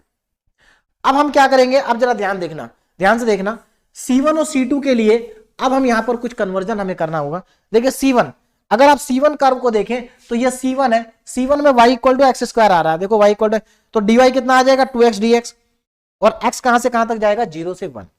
फिर ऐसे ही आप C2 के लिए निकालेंगे, C2 में C2 कर्व कहां है, हाँ देखिए C2 हमारा हो गया y square equal to x, तो y square equal to x, यहां से इसको डिफरेंशिएट करेंगे तो 2y dy equal to dx आ जाएगा। तो यहां से हम इसको dx की जगह 2y dy पुट कर देंगे, तो y हो जाएगा 0 से 1। y कहां से कहां तक होगा 0 से 1, y हमारा 0 से 1 नहीं होगा बेटा, 1 से 0 होगा, 1 से 0। तो ये एक्चुअल में यहां पर 1 होगा और यहां पर आएगा 0, ठीक है ना। चलिए, तो इसको आप ध्यान देंगे, यहां पर 1 है और यहां पर है 0। चलिए, अब इसको हम इवेल्युएट करेंगे आगे। तो देखो पहले वाले इंटीग्रल की वैल्यू क्या हो गई, x की लिमिट हो गई 0 से 1, देखिए ये 0 से 1, 3x स्क्वायर, y स्क्वायर की जगह पुट कर देंगे x स्क्वायर, तो ये हो जाएगा y स्क्वायर, यहाँ x स्क्वायर पुट करेंगे तो x की पावर 4 आ जाएगा, ठीक है ना, इनटू में dx। फिर उसके बाद 4x माइनस 6x, y की जगह x स्क्वायर रखेंगे तो ये 6x क्यूब हो जाएगा, और dy की जगह पुट करेंगे 2x dx, तो यहां पर 2x dx आ जाएगा। तो ये तो हो गया पहला पार्ट। दूसरा पार्ट ये रहा, देखिए अब दूसरे पार्ट की लिमिट y जो है वो 1 से लेके 0 तक, तो वहां देख लिखा है 1 से लेके 0 तक जा रहा है ना। चलिए, और उसके बाद ये जो दूसरा इंटीग्रल है, इसमें x स्क्वायर की जगह x की जगह पुट करेंगे y स्क्वायर, तो ये हो जाएगा y4। देखो पूरा का पूरा y में आ जाएगा। अब आपको क्या करना है, आपको इसको इंटीग्रेट करना है और लिमिट लगा देनी है, अपर लिमिट माइनस लोअर लिमिट, इसको इंटीग्रेट करना है और आपको लिमिट अप्लाई करनी है, अपर लिमिट माइनस लोअर लिमिट। तो देखो यहां पर ये रहा, इसका इंटीग्रेशन किया, अपर लिमिट माइनस लोअर लिमिट किया, तो आप देख सकते हैं आंसर आया 17/6, है ना। तो एक बात बताओ, LHS 17/6 है, RHS भी 17/6 है, इसका मतलब ग्रीन्स थ्योरम की दोनों साइड से सेम वैल्यू आ रही है, hence Green's theorem is verified. तो देखिए लाइन इंटीग्रल आपको आता है, ग्रीन्स थ्योरम आपको आती है, तो आपको कोई प्रॉब्लम नहीं होगी ग्रीन्स थ्योरम को वेरीफाई करने में, है ना। तो ग्रीन्स थ्योरम की लेफ्ट साइड में लाइन इंटीग्रल होता है और राइट साइड में डबल इंटीग्रल होता है। अगर वेरीफाई करने के लिए आ जाए तो आपको लाइन इंटीग्रल भी फाइंड करना है, आपको डबल इंटीग्रल भी फाइंड करना है, और अगर दोनों इक्वल आ गए तो आप कहेंगे ग्रीन्स थ्योरम जो है हमारी वेरीफाई हो गई है। तो देखो वेरिफिकेशन के यहां पर और भी क्वेश्चन है, ये इवैल्यूएशन का क्वेश्चन है ना, इसके आगे एक दो क्वेश्चन वेरिफिकेशन के हैं।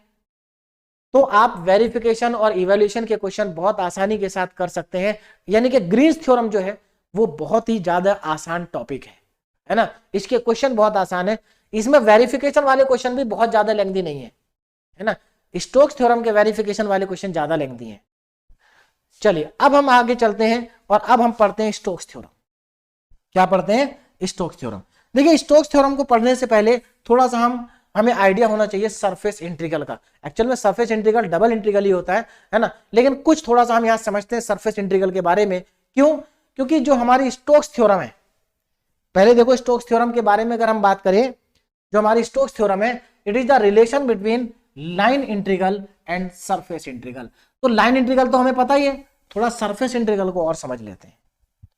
चलिए देखिए क्या होता है सरफेस इंटीग्रल, यानी कि स्टोक्स थ्योरम में रिलेशन है लाइन इंटीग्रल और सरफेस इंटीग्रल के। देखिए surface integral of F vector over the surface S is given by, है ना, surface integral of F vector over the surface S.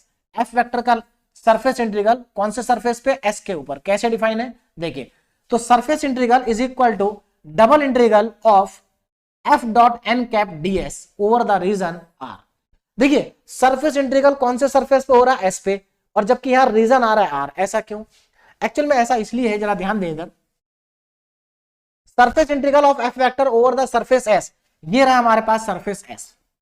इस सरफेस के ऊपर, है ना, एक हमने छोटा सा पार्ट ले लिया डीएस, और यहां पर इस डीएस पे एक तो हमारे पास एफ है, एफ वेक्टर। क्या है? F vector. ये रहा एफ वेक्टर, है ना, और इसी के ऊपर एक नॉर्मल वेक्टर है जिसको हम बोल रहे हैं N cap, unit normal vector. ठीक, हमें क्या करना है? एफ डॉट एन कैप करना है, F dot N cap into dS. लेकिन इंपॉर्टेंट यहां पर क्या है? देखिए इंपॉर्टेंट यहां पर ये जो हमारा सरफेस है एस, इसका लेना हमें प्रोजेक्शन। सरफेस इंटीग्रल में जिस सरफेस पे भी आपको सरफेस इंटीग्रल कैलकुलेट करना है, आपको हमेशा जो रीजन लेंगे ना आप, उसका प्रोजेक्शन लेंगे, खुद सरफेस नहीं लेंगे, सरफेस का प्रोजेक्शन। अब सरफेस का प्रोजेक्शन कहां लिया जाएगा? देखिए सरफेस का प्रोजेक्शन या तो एक्स वाई प्लेन में आएगा, या वाई जेड में आएगा, या जेड एक्स में आएगा। अब जरा यहां पर ध्यान देना, तो यहां पर जो ये आर है, ये वो रीजन है जो कि सरफेस एस का प्रोजेक्शन है। क्या है? प्रोजेक्शन। और यहां पर देखो एफ वेक्टर हमें पता चल गया, unit normal vector. Unit normal vector को निकालने का जो फॉर्मूला है वो del phi upon magnitude of del phi होगा। देखो डेल फाई क्या है? ग्रेडियंट है। यहां पर फिर से ग्रेडियंट आ गया। आपको जो गिवन सरफेस है उसका आप ग्रेडियंट निकालेंगे। क्यों निकालेंगे ग्रेडियंट? क्योंकि जो गिवन सरफेस है, जब आप उसका ग्रेडियंट निकालेंगे तो उस सरफेस के ऊपर आपको नॉर्मल वेक्टर मिल जाएगा। लेकिन आपको सरफेस के ऊपर चाहिए यूनिट वेक्टर, तो पहले आप उसका ग्रेडियंट निकालें, फिर उसका मैग्नीट्यूड से उसको डिवाइड कर दें, तो ये क्या हो जाएगा? सरफेस के ऊपर यूनिट वेक्टर का फॉर्मूला आ जाएगा हमारे पास। तो सरफेस के ऊपर यूनिट वेक्टर निकालने का फॉर्मूला ये हो गया। लेकिन ये फॉर्मूला सभी क्वेश्चन में एप्लीकेबल नहीं होगा, इसको सब जगह लगाना नहीं पड़ेगा, हमें कुछ क्वेश्चन में ही इसको अप्लाई करना पड़ेगा। ऐसा क्यों? बताता हूं। एक्चुअल में क्या है, जो हमारा सरफेस है, अगर सरफेस का प्रोजेक्शन मान लीजिए एक्स वाई प्लेन में आ गया, एक्स वाई प्लेन में आ गया, तो एक्स वाई प्लेन में जो नॉर्मल वेक्टर होता है ना, वो जेड एक्सिस के अलोंग होता है। तो यानी कि, और जेड एक्सिस के अलोंग जो यूनिट वेक्टर होता है वो होता है के कैप। तो हमें सीधा पता चल जाएगा कि जो एन कैप है वो के कैप के बराबर है। यानी कि अगर आपके सरफेस का प्रोजेक्शन एक्स वाई प्लेन में आता है, या वाई जेड प्लेन में आता है, या जेड एक्स प्लेन में आता है, तो आपको इस फॉर्मूले की जरूरत नहीं पड़ेगी, है ना। एक्स वाई प्लेन में आ गया तो एन कैप के कैप के बराबर हो जाएगा, वाई जेड प्लेन में आ गया तो एन कैप आई कैप के बराबर हो जाएगा, और अगर जेड एक्स प्लेन में आ गया तो जो आपका एन कैप है वो आपका जे कैप के बराबर हो जाएगा। तो बहुत ही आसान हो जाएगा आपके लिए, है ना। चलिए अब यहां पर कुछ इंपॉर्टेंट पॉइंट है जो आपको ध्यान रखने हैं। अब ये जो आर है, आर प्रोजेक्शन है। अब देखो यहां क्या लिखा, if R be the projection of S on x Y plane. अगर सरफेस एस का प्रोजेक्शन एक्स वाई प्लेन में जा रहा है, एक्स वाई प्लेन में जा रहा है, तो यहां पर जो ये डीएस है, इसकी जगह आपको क्या पुट करना है? डीएस की जगह आप पुट करेंगे dx d y upon magnitude of N cap dot N cap. अब जरा एक बात और ध्यान देना, अगर इसका प्रोजेक्शन एक्स वाई प्लेन में जा रहा है, तो एक्स वाई प्लेन में जब जाएगा तो एक्स वाई प्लेन में जो एन कैप होगा वो के कैप होगा, यानी कि के कैप डॉट के कैप हो जाएगा 1। के कैप डॉट के कैप की वैल्यू कितनी होती है? 1। क्योंकि देखिए अगर यूनिट वेक्टर के कैप डॉट के कैप आप निकालेंगे तो ये 1 आएगा, है ना। कितना आएगा? 1 आएगा। तो यानी कि नीचे की वैल्यू 1 आ जाएगी। तो जनरली इन जनरल अगर projection x Y Y Z और Z Y Z X plane में है तो डिनोमिनेटर की वैल्यू हमेशा 1 आएगी। ये 1 कब नहीं आएगी, जब हमारा जो प्रोजेक्शन है वो एक्स वाई वाई जेड और जेड एक्स प्लेन में नहीं है। अगर ऐसा है तो एन कैप का फॉर्मूला लगाएंगे ये, और यहां से जो वैल्यू आएगी वो आई कैप जे कैप या के कैप के बराबर नहीं होगी, और उस केस में ये वैल्यू हमारी 1 नहीं आएंगी। ठीक है ना। चलिए दोनों टाइप के क्वेश्चन मैं आपको बताऊंगा। अब आगे चलते हैं। तो ये होता है हमारा कॉन्सेप्ट किसका, सरफेस इंटीग्रल का। अब चलते हैं आगे। Now Stokes theorem, relation between line integral और सरफेस इंटीग्रल। तो इसमें क्या होगा, देखिए लेफ्ट साइड में तो लाइन इंटीग्रल है और राइट साइड में सरफेस इंटीग्रल।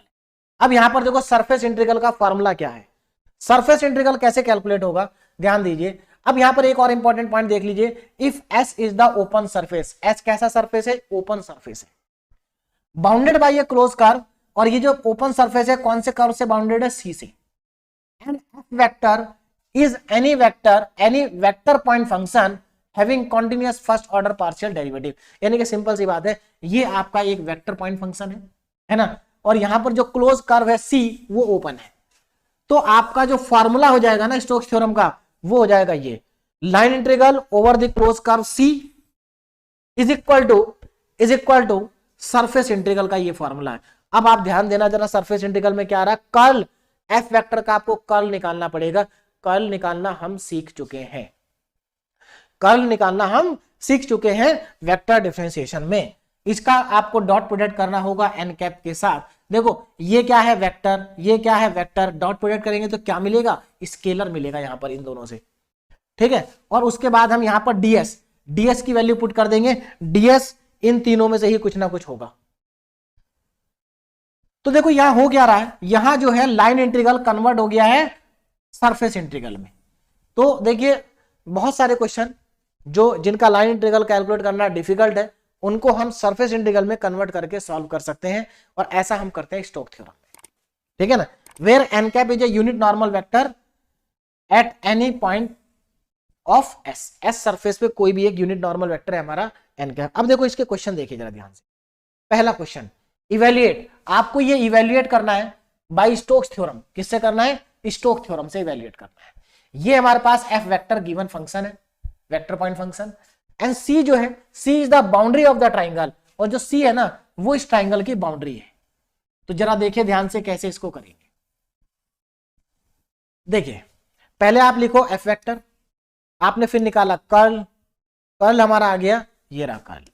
तो इतना काम तो अगर आपको स्टोक थ्योरम से किसी चीज को इवैल्यूएट करने के लिए कुछ आ जाए तो सबसे पहले आपको क्या करना है, आप गिवन वेक्टर फंक्शन लिखिए, उसका कर्ल निकालिए। तो यहां तक का तो हमारा स्टेप सेम रहेगा सारे क्वेश्चन में जहां पर हमें स्टोक थ्योरम से इवैल्यूएशन करना है।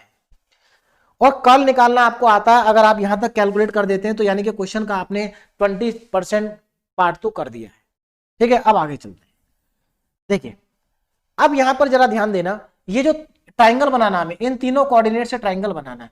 तो अगर आप ध्यान दें इसमें जेड कोऑर्डिनेट तीनों का ही 0 है। इसका मतलब अगर जेड कोऑर्डिनेट 0 है तो ये जो ट्राइंगल बनेगा ये एक्स वाई प्लेन में बनेगा, क्योंकि जेड की तो कोई वैल्यू है ही नहीं। तो ये ट्राइंगल कहां बनेगा, एक्स वाई प्लेन में। Since z coordinates are 0, triangle formed in x Y plane. तो ट्राइंगल किसमें बनेगा, एक्स वाई प्लेन में बनेगा। देखो जरा, तो यहां पर हमारे पास जो ट्राइंगल बन रहा है वो किसमें बन रहा है, एक्स वाई प्लेन में बन रहा है। ठीक है ना, देखो ये बन गया हमारा ट्राइंगल, 0,0,0 यहां आ गया, 1,0,0 यहां आ गया, और 1,1,0 यहां आ गया। तो ये हमारा ट्राइंगल बन गया, ये एक्स एक्सिस है, ये वाई एक्सिस है, ये जेड एक्सिस है, एक्स वाई प्लेन में बन गया। अब जरा ध्यान देना, अगर मैं इस ट्राइंगल का प्रोजेक्शन लूं, देखो मान लीजिए मेरे पास ये एक्स एक्सिस है, ये वाई एक्सिस है, और ऊपर को जेड एक्सिस है। मेरा ट्राइंगल इस वाले प्लेन में बन चुका है। तो इसका अगर मैं प्रोजेक्शन लूंगा तो ये प्लेन, ये ट्राइंगल खुद एक्स वाई प्लेन में बना है, तो इसका प्रोजेक्शन भी तो एक्स वाई प्लेन में ही आएगा। तो इसका जो प्रोजेक्शन है वो एक्स वाई प्लेन में आएगा। तो अगर इसका प्रोजेक्शन एक्स वाई प्लेन में आया तो इस जो ट्राइंगल है, ट्राइंगल क्या एक सरफेस ही तो है, इस सरफेस पे जब आप नॉर्मल वेक्टर ड्रॉ करोगे तो वो नॉर्मल वेक्टर वाई की डायरेक्शन में जाएगा, सॉरी जेड की डायरेक्शन में जाएगा। यानी कि जो यूनिट नॉर्मल वेक्टर होगा वो जेड एक्सिस के अलोंग होगा, और जेड एक्सिस के अलोंग यूनिट वेक्टर क्या होता है, के कैप। तो यहां से आपके पास एन कैप की वैल्यू आ गई के कैप, और डीएस क्या हो जाएगा, डीएक्स डीवाई अपॉन, क्योंकि इसका प्रोजेक्शन एक्स वाई प्लेन में है तो डीएक्स डीवाई। देखो यहां पर लिखा था हमने, मेंशन किया है, इफ आर क्या है, प्रोजेक्शन है, if R be the projection of S, अगर सरफेस का प्रोजेक्शन एक्स वाई प्लेन में है तो dx की वैल्यू ये होगी, ठीक है ना। देखिए अगर एक्स वाई प्लेन में है तो dx dy आएगा, सिंपल सी बात है। वाई जेड में है तो dz dy आएगा, और जेड में है तो dz dx आएगा। अब आगे देखो, यहां से हमारे पास ये आ गया। अच्छा एन कैप कितना है, के कैप रख दो, के कैप कितना होता है, 1 होता है, तो हमारे पास ds की वैल्यू आ गई dx dy। तो एन कैप आ गया, के कैप, ds आ गया dx dy। उठा के अब स्टोक्स थ्योरम का यूज करेंगे। स्टोक्स थ्योरम में आप लेफ्ट साइड कैलकुलेट नहीं करेंगे, क्यों, क्योंकि लेफ्ट साइड हम इसलिए नहीं कैलकुलेट करेंगे क्योंकि यही तो हमें इवैल्यूएट करना है। तो हम लेफ्ट साइड में कुछ नहीं करेंगे, हम राइट साइड में करेंगे जो भी करेंगे। राइट साइड में देखो जरा, कर्ल आप कैलकुलेट कर चुके हो, एन कैप आपको पता है, डीएस आपको पता है, उठा के सारी वैल्यूज यहां रख दे।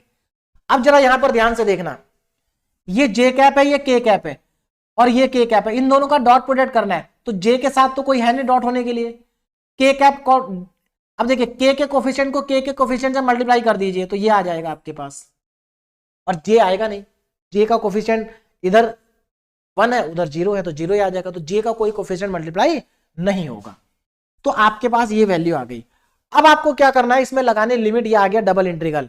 लिमिट देखो फिर से, लिमिट तो आसान है, x की लिमिट 0 से 1 और y की लिमिट 0 से y इक्वल टू x, तो 0 से 1 और 0 से x।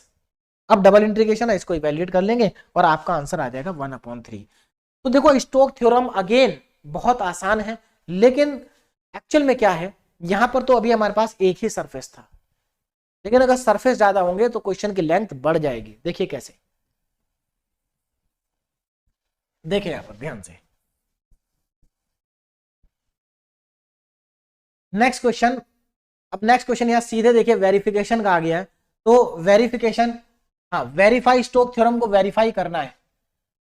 फैक्ट एफ आपको दे रखा है, taken around the rectangle boundary, ये रेक्टेंगल की बाउंड्री है, यानी कि आपको यहां पर लाइन इंटीग्रल भी फाइंड करना है और सरफेस इंटीग्रल भी, और दोनों ही आपको फाइंड करने आते हैं। सरफेस भी आपको बता दिया, लाइन तो हमारा पिछले काफी समय से चला आ रहा है, क्योंकि लाइन इंटीग्रल हमने अलग से भी पढ़ा, ग्रीन्स थ्योरम में भी लाइन इंटीग्रल पढ़ा है, और अब सरफेस स्टोक्स थ्योरम में भी लाइन इंटीग्रल आएगा।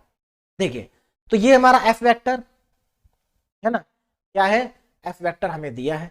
तो हमें यहां पर क्योंकि वेरीफाई करना है, तो वेरीफाई में तो भाई स्टोक थ्योरम की आप चाहे तो पहले लेफ्ट साइड निकाल लीजिए और चाहे आप राइट साइड निकाल लीजिए। मैंने यहां पर क्या किया है, मैंने यहां पर पहले मैं स्टोक थ्योरम की लेफ्ट साइड को कैलकुलेट कर रहा हूं। किसको कर रहा हूं, लेफ्ट साइड को।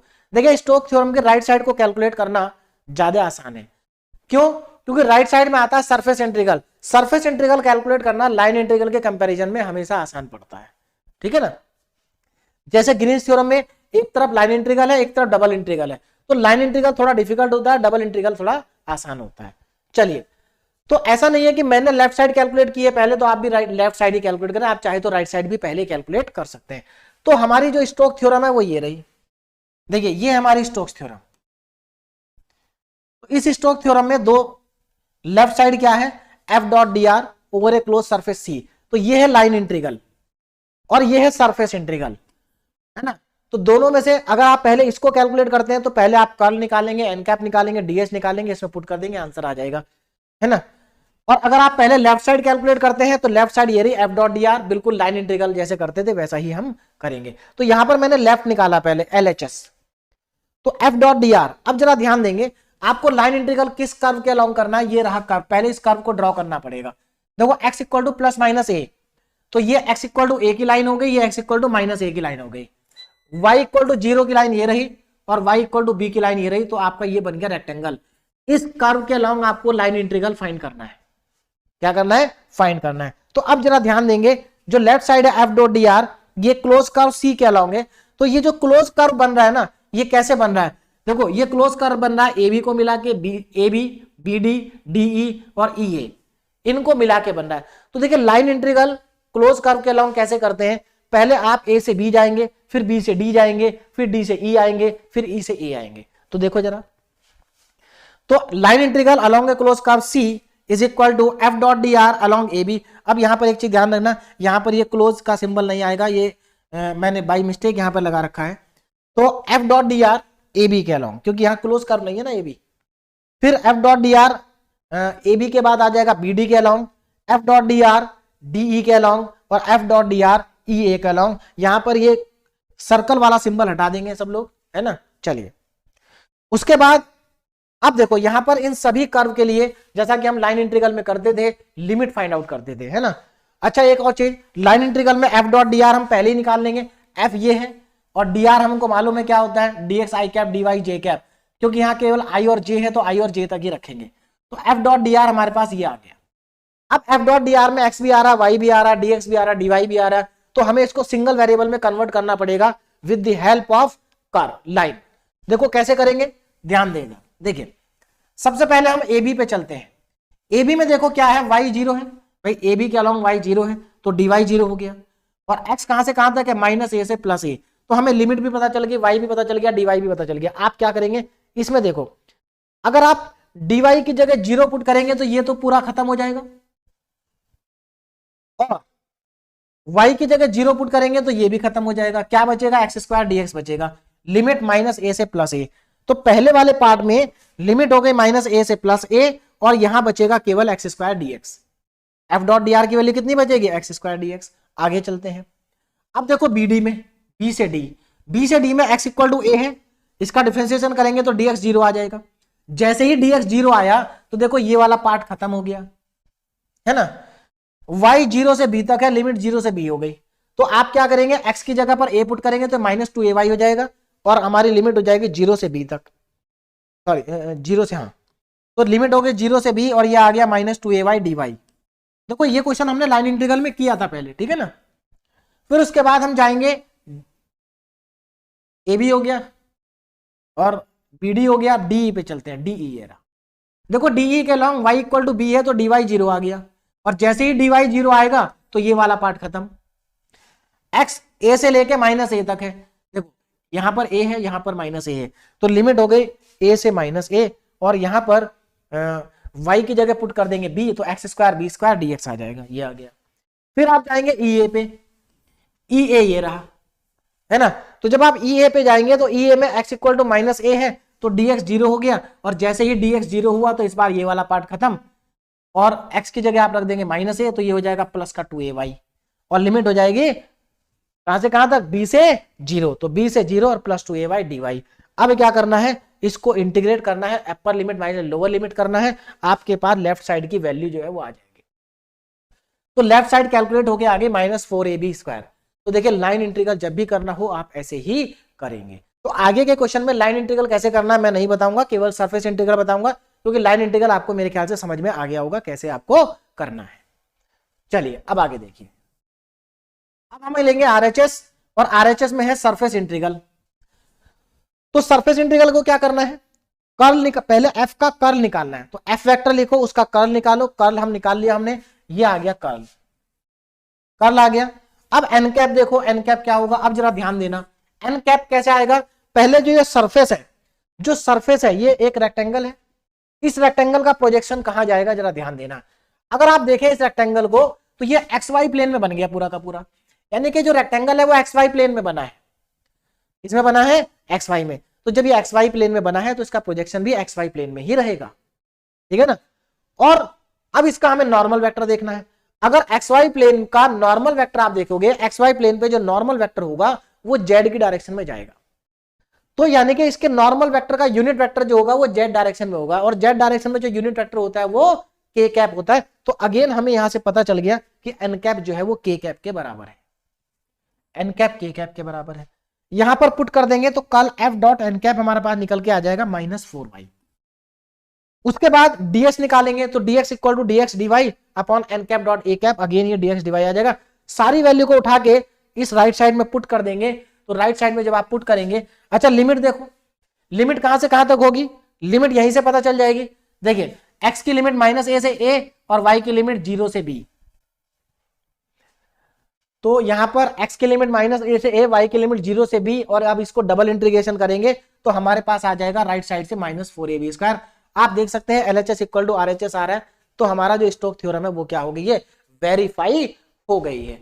तो इतना आसान है स्टोक थ्योरम को वेरीफाई करना, बस थोड़ा सा क्वेश्चन जरूर लिख दिए। हाँ ये क्वेश्चन बहुत इंपॉर्टेंट है, और ये क्वेश्चन आप कह सकते हैं कि वेक्टर कैलकुलस का सबसे लेंथी क्वेश्चन भी है, लेकिन अगर आप ध्यान से इसको करेंगे तो लेंथी जरूर है, लेकिन बहुत आसानी से आप इसको कर लेंगे, क्योंकि इसमें कुछ भी डिफिकल्ट नहीं है।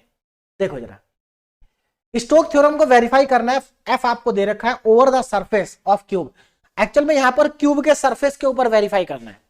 तो देखो, जब आप क्यूब के सरफेस के ऊपर वेरीफाई करोगे है ना, और जो सरफेस है आपका अबव द, हाँ, over the surface of cube, cube के लिए आपको इक्वेशन दे रखी है सारी। Above the x O y plane, x O y plane, जो ये क्यूब है ना, ये एक्स ओ वाई प्लेन के ऊपर रखा हुआ है, यानी कि एक्स वाई प्लेन के ऊपर रखा हुआ है।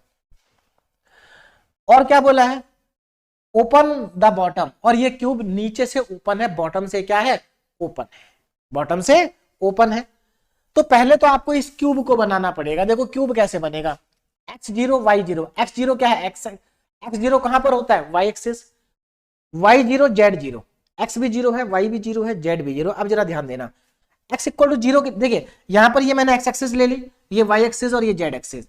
अब जरा ध्यान देना, x इक्वल टू 0 कौन सी लाइन है, x इक्वल टू 0 हमारे पास कौन सी लाइन है, तो यहां पर अगर आप ध्यान देंगे x0 है, y0 है, z0 है।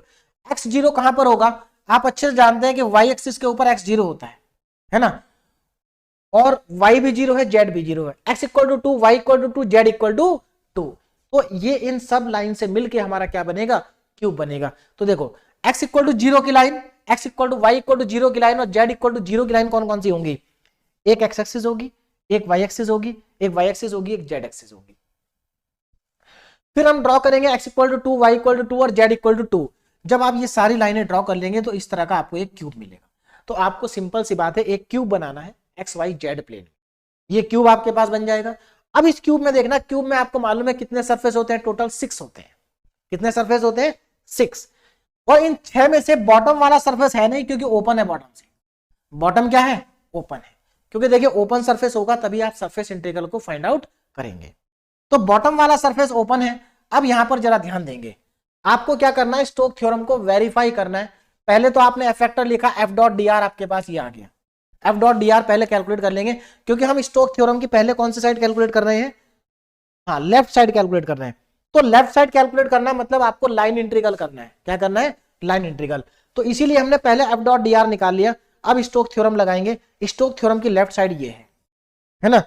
अब जरा ध्यान देंगे, लेफ्ट साइड में स्टार्टिंग का केवल आपको बता देता हूं। तो लेफ्ट साइड कैसे कैलकुलेट होगी, है ना, हमें तो लाइन इंटीग्रल करना है। अब जरा ध्यान देंगे, लेफ्ट साइड कैसे कैलकुलेट होगी, लाइन इंटीग्रल। देखो ये जो सरफेस है ना, ये सरफेस नीचे से ओपन है, बॉटम से ओपन है। तो आपको क्या करना है, बॉटम क्या है इसका, देखो बॉटम ये रहा, ओ ए बी बी सी और सी ओ, ये हमारा बॉटम है। आप इस बॉटम, ये बॉटम ओपन है, यही तो क्लोज कर्व है हमारा, ये क्या है, क्लोज कर्व है। इस क्लोज कर्व के अलोंग लाइन इंटीग्रल निकालेंगे। यानी कि आपको लाइन इंटीग्रल निकालना ओ ए के अलोंग, ए बी के अलोंग, बी सी के अलोंग और सी ओ के अलोंग। देखो आप लाइन इंटीग्रल निकालेंगे ओ ए के अलोंग, ए बी के अलोंग, बी सी के अलोंग और सी ओ के अलोंग, है ना, सी ओ के अलोंग, इनके अलोंग आपको लाइन इंटीग्रल निकालना है। अब देखो सारे सरफेस के लिए फिर से हम वैल्यू लिखेंगे।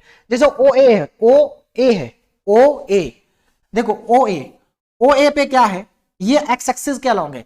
देखो एक्स एक्सिस पे वाई की और जेड की दोनों की वैल्यू 0 होंगी, वाई और जेड क्या होंगे, दोनों 0 होंगे। तो अब यहां पर आप ध्यान देंगे, तो देखो ओ ए के अलोंग वाई भी 0, जेड भी 0, तो डी वाई भी 0, डी जेड भी 0। यानी कि ओ ए के अलोंग केवल एक्स वेरी करेगा, जो कि 0 से लेकर 2 तक जाएगा। कहां तक जाएगा, 0 से 2। देखो एक्स एक्सिस के अलोंग वो एक्स वेरी कर रहा है, एक्स कहां से कहां तक जा रहा है, 0 से 2 तक, ये रहा 0 से 2 तक।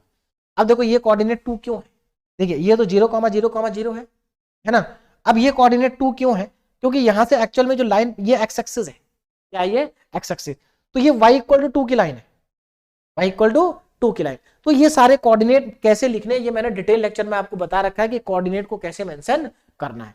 फिलहाल यहां पर आप इसको ध्यान से समझेंगे, है ना। अगर आपको कंफ्यूजन है तो एक बार आप इसका डिटेल लेक्चर जरूर देख लें।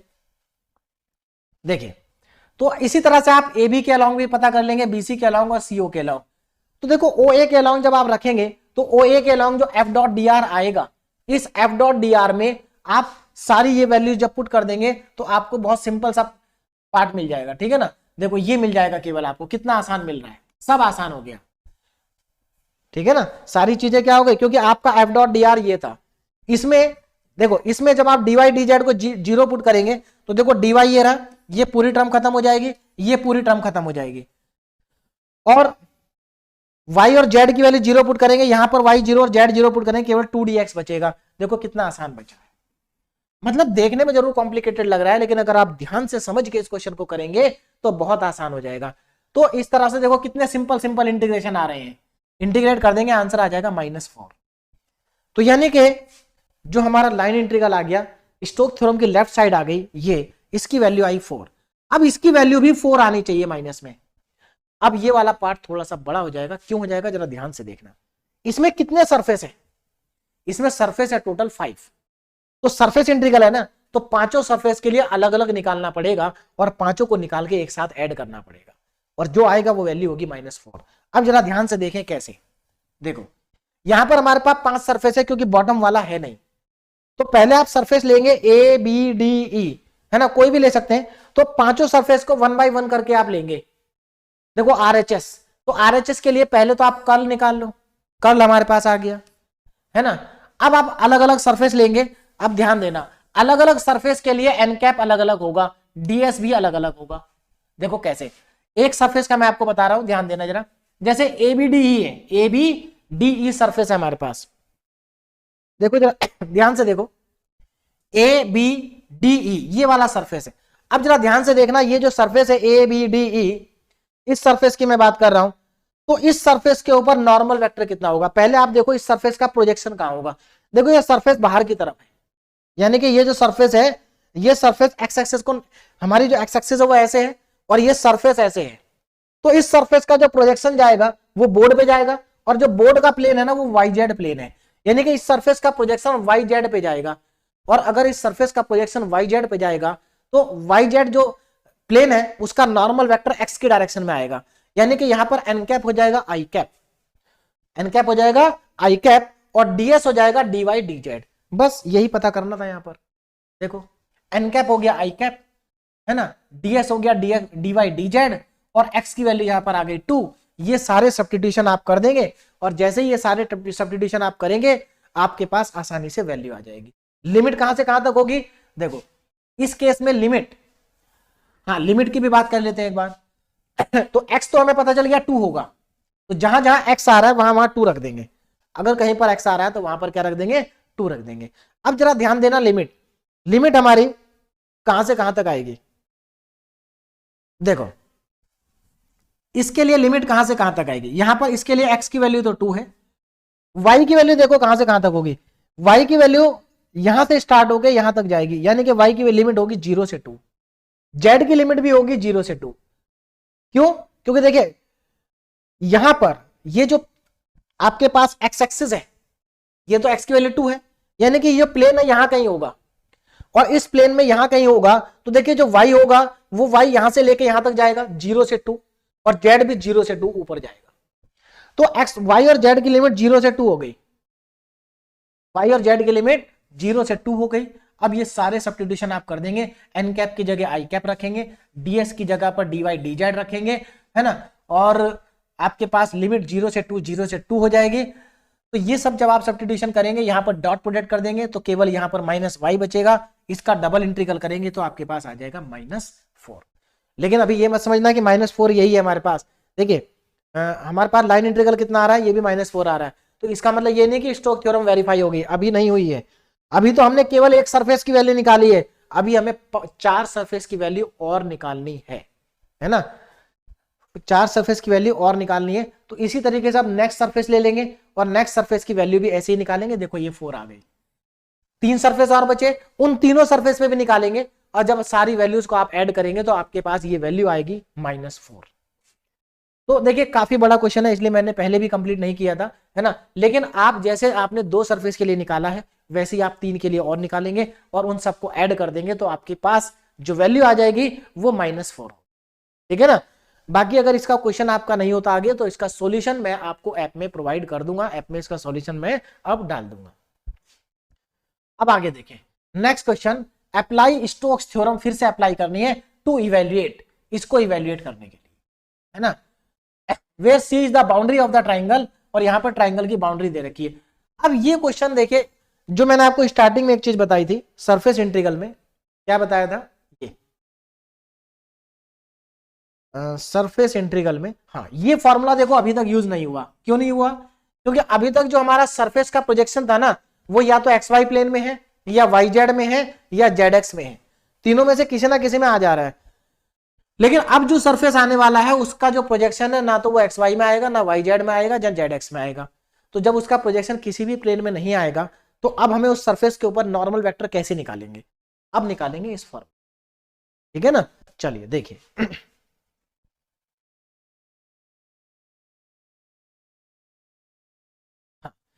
Apply Stokes theorem to evaluate, इसको इवेल्युएट करना है where C is the boundary. यहां पर वेरीफाई नहीं करना, केवल इवेल्युएट करना, जो बाउंड्री है वो ट्राइंगल की है। तो देखो ये जो ट्राइंगल है ये कैसे बनेगा, एक्स वाई जेड एक्सिस बना लिया आपने, पहला कोऑर्डिनेट है 2,0,0 ये आ गया, फिर है 0,3,0 ये आ गया, और फिर है 0,0,6 ये आ गया।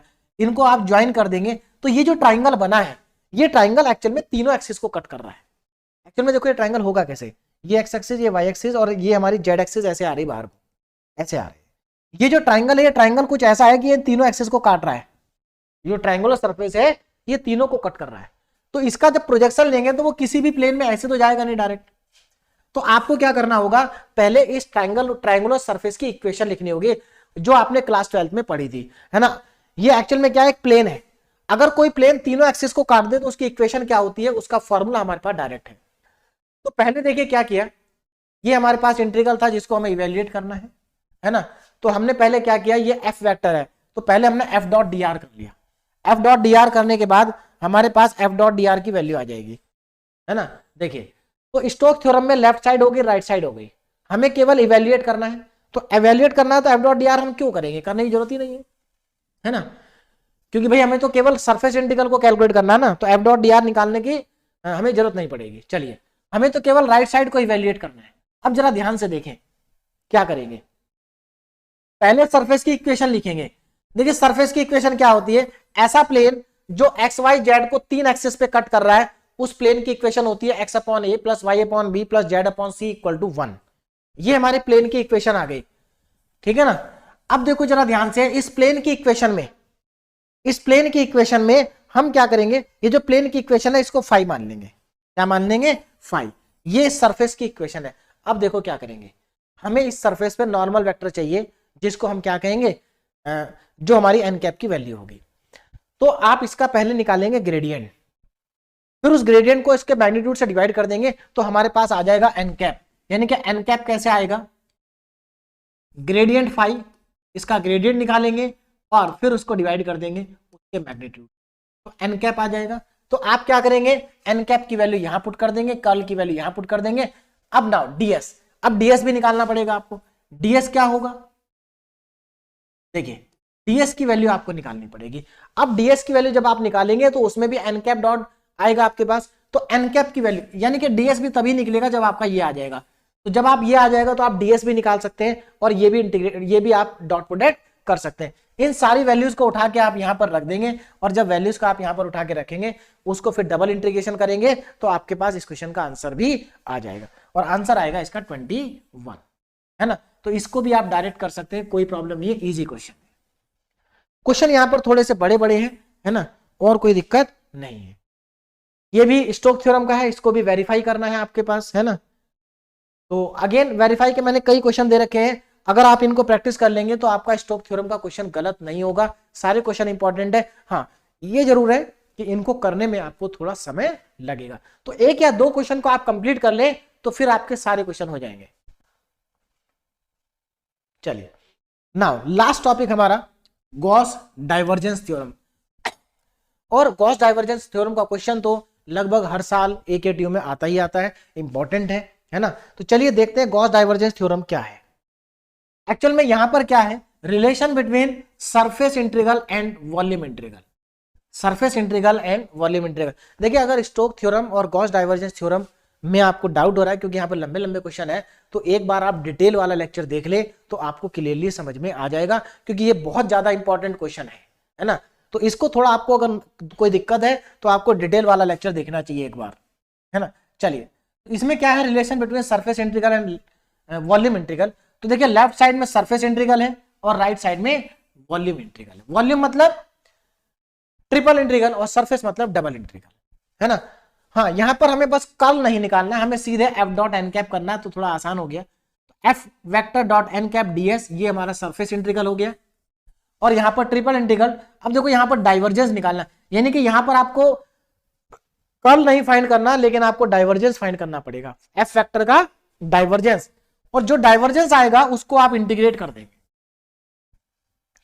तो यहां पर अगेन दो टाइप के क्वेश्चन होंगे, वेरिफिकेशन वाले और इवैल्यूएशन वाले। इवैल्यूएशन वाले में आपको केवल राइट साइड को इवैल्यूएट करना है, और वेरिफिकेशन वाले में लेफ्ट और राइट दोनों को इवैल्यूएट करना है ना। तो चलिए देखते हैं क्वेश्चन, ध्यान दीजिए जरा जल्दी से। पहला क्वेश्चन, फाइंड सरफेस इंटीग्रल। आपको ये सरफेस इंटीग्रल फाइंड करना है और एफ वेक्टर आपको दे रखा है, ये आपके पास एफ वेक्टर है। एंड एस, देखिए एफ डॉट एन कैप आपको निकालना है और आपको एफ वेक्टर दे रखा है। And S is the surface of sphere having centre, और जो एस है ना वो स्फीयर का सरफेस है जिसका सेंटर 3, -1, 2 पर है और रेडियस है उसका 3।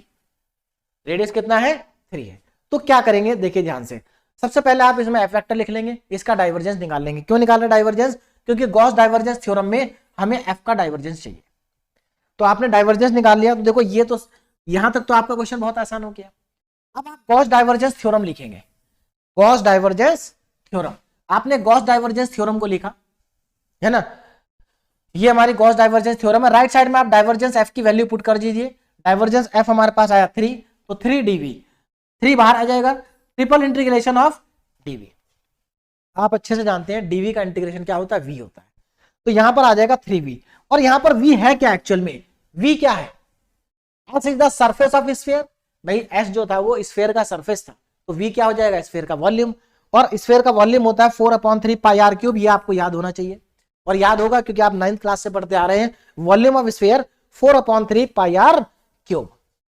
इसको आप v की जगह पुट कर देंगे, v की जगह पर पुट कर देंगे, है ना, तो आपके पास आंसर आ जाएगा 108 पाई। तो देखो कितना आसान है गॉस डाइवर्जेंस थ्योरम का क्वेश्चन, बहुत ज्यादा आसान है। देखिए तीनों थ्योरम में सबसे आसान है ग्रीन्स थ्योरम, है ना, उसके बाद गॉस डाइवर्जेंस थ्योरम। अगर कंपेयर करें तीनों में तो स्टोक्स थ्योरम सबसे मुश्किल है, मतलब थोड़ा डिफिकल्ट है स्टोक्स थ्योरम। इसलिए डिफिकल्ट है क्योंकि इसके क्वेश्चन बहुत लंबे लंबे हैं और कुछ नहीं है। चलिए अब आगे देखें नेक्स्ट क्वेश्चन। अगेन इवेल्युएट करना है, और यहां पर जो एस है वो क्लोज सरफेस है, where S is a close surface and R vector यहां पर दे रखा है। तो क्या करेंगे देखिए, आर वेक्टर हमारे पास है, पहले इसका हम डाइवर्जेंस निकाल लेंगे। अब यहां जरा ध्यान देना, यहां आर डॉट एन कैप है, एफ की जगह आर आ गया, कोई बात नहीं भाई, पहले एफ वेक्टर था अब आर वेक्टर है। तो आप आर वेक्टर हमें पता है, इसका डाइवर्जेंस निकाल लेंगे, इसका डाइवर्जेंस आएगा आपका 3। कितना आएगा? 3। ना गॉस डाइवर्जेंस थ्योरम लगाएंगे और डाइवर्जेंस यहां पर पुट कर देंगे, 3 आ जाएगा। तो ये 3 क्या है? वॉल्यूम है, तो v। अब यहां पर हमें पता नहीं कि ये जो सरफेस है स्फीयर है या क्या है, तो इसलिए v ही रखेंगे, v की वैल्यू पुट हम नहीं कर सकते, ठीक है ना। तो ये गॉस डाइवर्जेंस के छोटे छोटे क्वेश्चन थे जो 2 नंबर में पूछे जाते हैं। अब चलते हैं थोड़ा सा लॉन्ग क्वेश्चन की तरफ ना। अब हमें इसको इवेल्युएट करना है। देखिए ये रहा हमारा फोर्स एफ वेक्टर, इसको इवेल्युएट करना, where S is the part of the sphere. यहां पर एस जो है, अब देखो स्फीयर आ गया दोबारा से, और स्फीयर की इक्वेशन भी हमें दे रखी है above the X Y plane, और ये जो स्फीयर है ना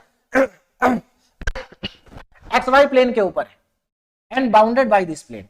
तो देखिए क्या करेंगे, इवेल्युएट करना है। तो देखो पहले 2-4 स्टेप, देखिए एक्चुअल में क्या करते हैं कुछ स्टूडेंट कि हमें गॉस डाइवर्जेंस थ्योरम तो टफ है हम नहीं कर पाएंगे, या स्टोक्स थ्योरम के क्वेश्चन बड़े बड़े होते हैं हम नहीं कर पाएंगे। भाई ऐसा नहीं करना है, ठीक है, क्वेश्चन थोड़ा लेंथी जरूर है, लेकिन आप उनको सीखें। भले ही आप क्वेश्चन आपका कंप्लीट ना हो, लेकिन क्वेश्चन का स्टार्टिंग सभी की बहुत आसान है। कम से कम आप भले ही क्वेश्चन को कंप्लीट ना कर पाए, मैं उन बच्चों की बात कर रहा हूं जिनको थोड़ा सा डर लगता है इतने बड़े बड़े क्वेश्चन करने से। तो आप क्वेश्चन करें जरूर, भले ही आपका कंप्लीट ना हो, आपको 0 मार्क्स तो नहीं मिलेंगे, आपको कुछ तो मार्क्स मिलेंगे कम से कम। चलिए तो यहां पर आपके पास ये क्या है? एफ वेक्टर आ गया आपके पास, ये क्या है? एफ वेक्टर है ना। तो आप इस एफ वेक्टर का पहले डाइवर्जेंस निकाल लेंगे, तो देखो आपके पास डाइवर्जेंस ये आ गया। फिर आप गॉस डाइवर्जेंस थ्योरम का यूज करेंगे, और गॉस डाइवर्जेंस थ्योरम का यूज करके यहां फॉर्मूले में वैल्यू पुट कर देंगे, ये वैल्यूज हमारे पास आ गई 2yz² dv। अब यहां प्रॉब्लम हो गई, क्या प्रॉब्लम हो गई?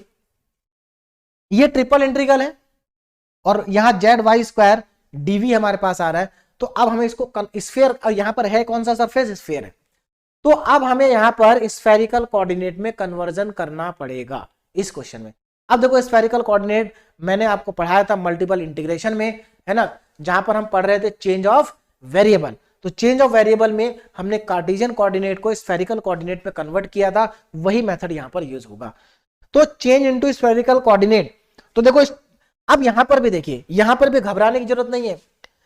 चेंज ऑफ वेरिएबल में मैंने आपको जो सब्स्टिट्यूशन बताए थे, एटलीस्ट आप वो सब्स्टिट्यूशन तो करिए, वो तो आपको याद करने हैं।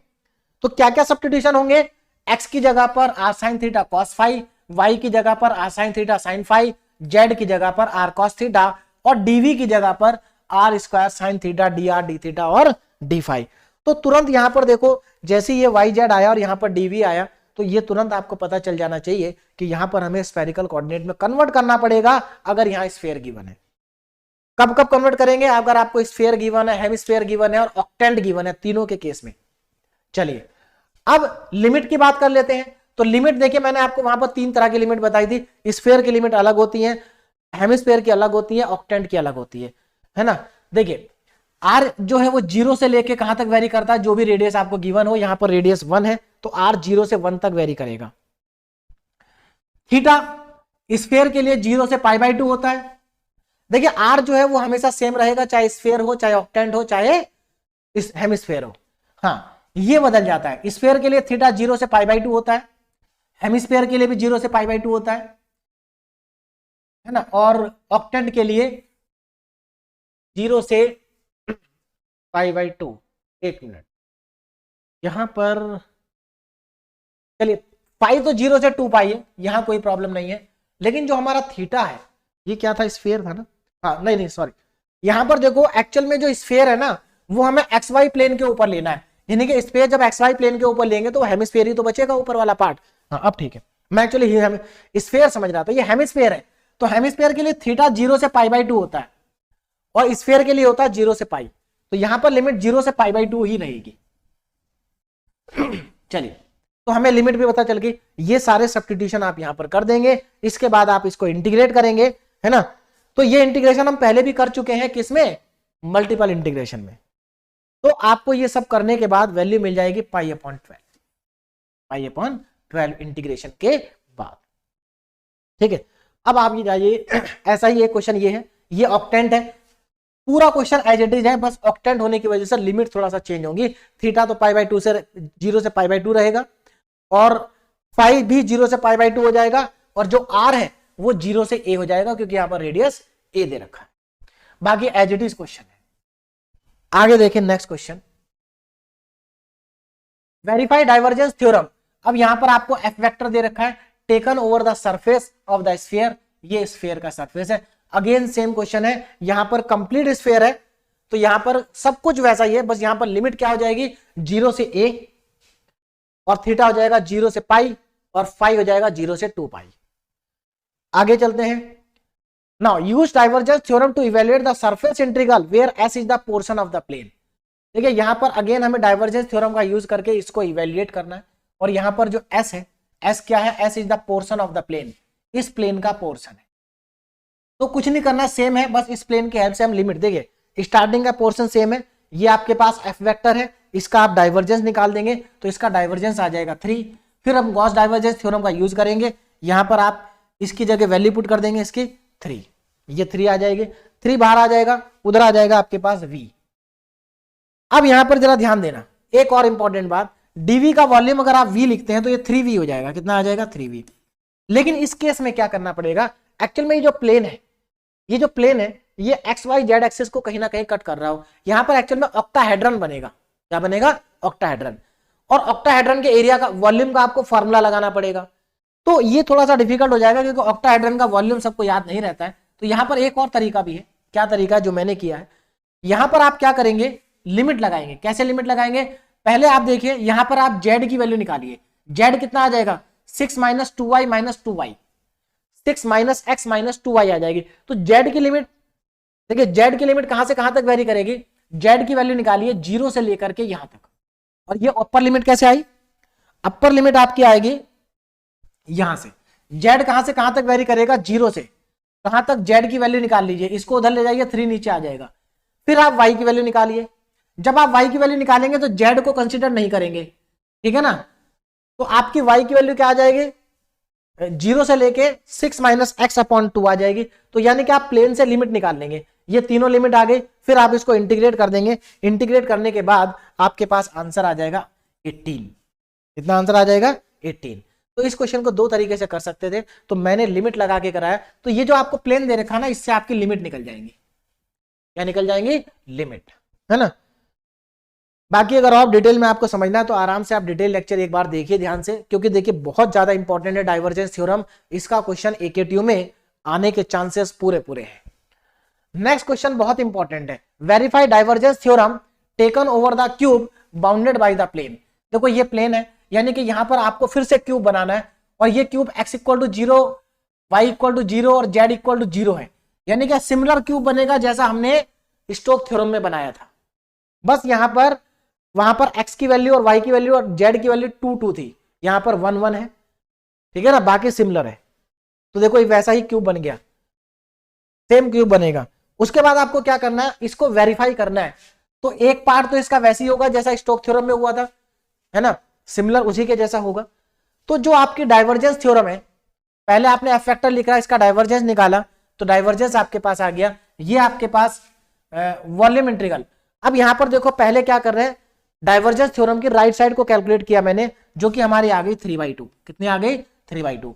तो देखो जरा वेरिफिकेशन में डाइवर्जेंस थ्योरम का वेरीफाई कर रहे हैं, तो इसकी जो राइट साइड आ गई हमारी, देखो राइट साइड यही तो होती है गॉस डाइवर्जेंस थ्योरम की, तो ये हमारी 3/2 हो गई। यानी कि गॉस डाइवर्जेंस थ्योरम की राइट साइड को कैलकुलेट करना बहुत ही ज्यादा आसान है। अब हमें निकालना लेफ्ट साइड। लेफ्ट साइड में थोड़ी सी दिक्कत आएगी, क्योंकि ये जो सरफेस है इसके पास 6 सरफेस है, क्यूब है, अब कोई सरफेस ओपन भी नहीं है, सारे सरफेस क्लोज हैं। तो आपको 6 के 6 सरफेस पे क्या करना होगा, आपको सरफेस इंटीग्रल फाइंड करना होगा, बिल्कुल पहले की तरह। हाँ, पहले से थोड़ा आसान हो जाएगा, क्यों, क्योंकि इस बार आपको कर्ल नहीं निकालना, सीधे आपको एफ डॉट एन कैप करना है, तो आप कर्ल निकालने से यहां बच जाएंगे। तो यहां पर एफ डॉट एन कैप आप करेंगे, है ना। और ये जो 6 सरफेस है, पहले आपने क्या लिया, ओ ए बी सी, ये वाला सरफेस लिया, नीचे वाला ये सरफेस लिया। तो इस सरफेस के लिए देखो मैं एक सरफेस का बता देता हूं, सारे सरफेस का आपको वैसे ही करना है। और देखिए ये जो क्यूब वाले क्वेश्चन है ना, ये लेंथी जरूर है, लेकिन ये क्यूब वाले क्वेश्चन बहुत ज्यादा इंपॉर्टेंट है, क्योंकि एकेटीयू में हमेशा आप देखोगे ज्यादातर पेपर में क्यूब वाला क्वेश्चन पूछा गया है, चाहे वो गॉस डाइवर्जेंस थ्योरम का हो या स्टोक्स थ्योरम का हो। तो ये जो हमारा बॉटम वाला सरफेस है, इस सरफेस के लिए हमें क्या करना है, वैल्यू निकालनी है। देखिए सरफेस इंटीग्रल की, तो क्या करेंगे, ओ ए बी सी। तो देखो इस सरफेस, ये जो सरफेस है ओ ए बी सी, आप इसको देख सकते हैं ये एक्स वाई प्लेन में है। तो इस सरफेस का जो यूनिट नॉर्मल वेक्टर होगा वो कहां जाएगा, अब जरा ध्यान देना, ये क्यूब है, इसका नॉर्मल वेक्टर जाएगा जेड की डायरेक्शन में, लेकिन ऊपर नहीं जाएगा, क्योंकि ये बॉटम वाला सरफेस है, नीचे जाएगा, नीचे। तो नीचे माइनस जेड एक्सिस है, तो माइनस जेड एक्सिस में माइनस के कैप होता है, प्लस के कैप नहीं होता, इस चीज का आप ध्यान रखेंगे। तो एन कैप आ गया माइनस के कैप। अच्छा, एक्स वाई प्लेन में जेड 0 होगा, तो जेड की वैल्यू आ गई 0। अगर जेड 0 है तो डी जेड 0 हो जाएगा, और dx हो जाएगा dx dy। dx कितना हो जाएगा, dx dy। क्यों, क्योंकि एक्स वाई प्लेन में है, तो dx dy और n cap dot k cap की वैल्यू आ जाएगी 1। तो हमारे पास सारी वैल्यू पता चल गई है। आप इसको सरफेस इंटीग्रल में जो गॉस डाइवर्जेंस थ्योरम की लेफ्ट साइड है उसमें उठा के पुट कर देंगे, तो ये वैल्यू आ जाएगी आपके पास 0। इसी तरीके से 5 सरफेस और बचे हैं, पांचों सरफेस के लिए आप वैल्यूज को क्या करेंगे, कैलकुलेट करेंगे। देखो मैंने यहां पर कैलकुलेट कर रखा है, पहले का आंसर 0 आ गया, दूसरे का आंसर 1/2 आ गया, तीसरे का आंसर -1 आ गया, है ना। उसके बाद नेक्स्ट का 0 फिर 2, ऐसा ही आपको स्टोक, यानी कि क्यूब वाला क्वेश्चन स्टोक थ्योरम में और गॉस डाइवर्जेंस थ्योरम में सेम है, क्योंकि सरफेस इंटीग्रल तो दोनों का एक ही तरीके से निकलेगा। और लास्ट में हमारे पास 0 वैल्यू आ गई। उसके बाद हमने सबको ऐड कर दिया, सबको ऐड करने के बाद वैल्यू 3/2 आई, और पहले भी 3/2 आई थी। तो इक्वेशन 1 और 2 से हमारी जो गॉस डाइवर्जेंस थ्योरम है वो क्या हो गई, वेरीफाई हो गई। इस तरह के क्वेश्चन प्रैक्टिस में भी मैंने दिए हुए हैं, अगर आप इन क्वेश्चन को कर लेंगे तो इतना करने से आपके गॉस डाइवर्जेंस थ्योरम के क्वेश्चन भी सारे हो जाएंगे। जो आपकी स्टोक थ्योरम और गॉस डाइवर्जेंस थ्योरम है, इसमें अगर आपको थोड़ा सा भी कंफ्यूजन है तो एक बार आप इनके डिटेल लेक्चर जरूर देख लें, क्योंकि ये बहुत इंपॉर्टेंट टॉपिक है। और यूनिट 5 का एक एक क्वेश्चन जो मैंने कराए हैं और जो प्रैक्टिस में दिए हैं, आप उनको अगर अच्छे से सॉल्व कर लेंगे तो मैं समझता हूं कि मुझे नहीं लगता कि इनसे बाहर कोई क्वेश्चन आएगा। इनके जैसा ये भले ही ना आए, लेकिन इनके जैसा ही क्वेश्चन आपको एकेटीयू में पूछा जाएगा। तो इसलिए आप इन क्वेश्चन को प्रैक्टिस कर लें। और अगेन यूनिट नंबर 5 और यूनिट नंबर 1 दोनों यूनिट आसान है, आप इन दोनों को बहुत अच्छे से प्रैक्टिस करें तो आपका जो एग्जाम है वो बहुत अच्छे से हो जाएगा, ठीक है ना। तो आप इन सभी को प्रैक्टिस करें, अब आपका एग्जाम जल्दी ही आने वाला है, एग्जाम बहुत अच्छा हो जाएगा। Okay, thank you so much and best of luck for your examination. Thank you.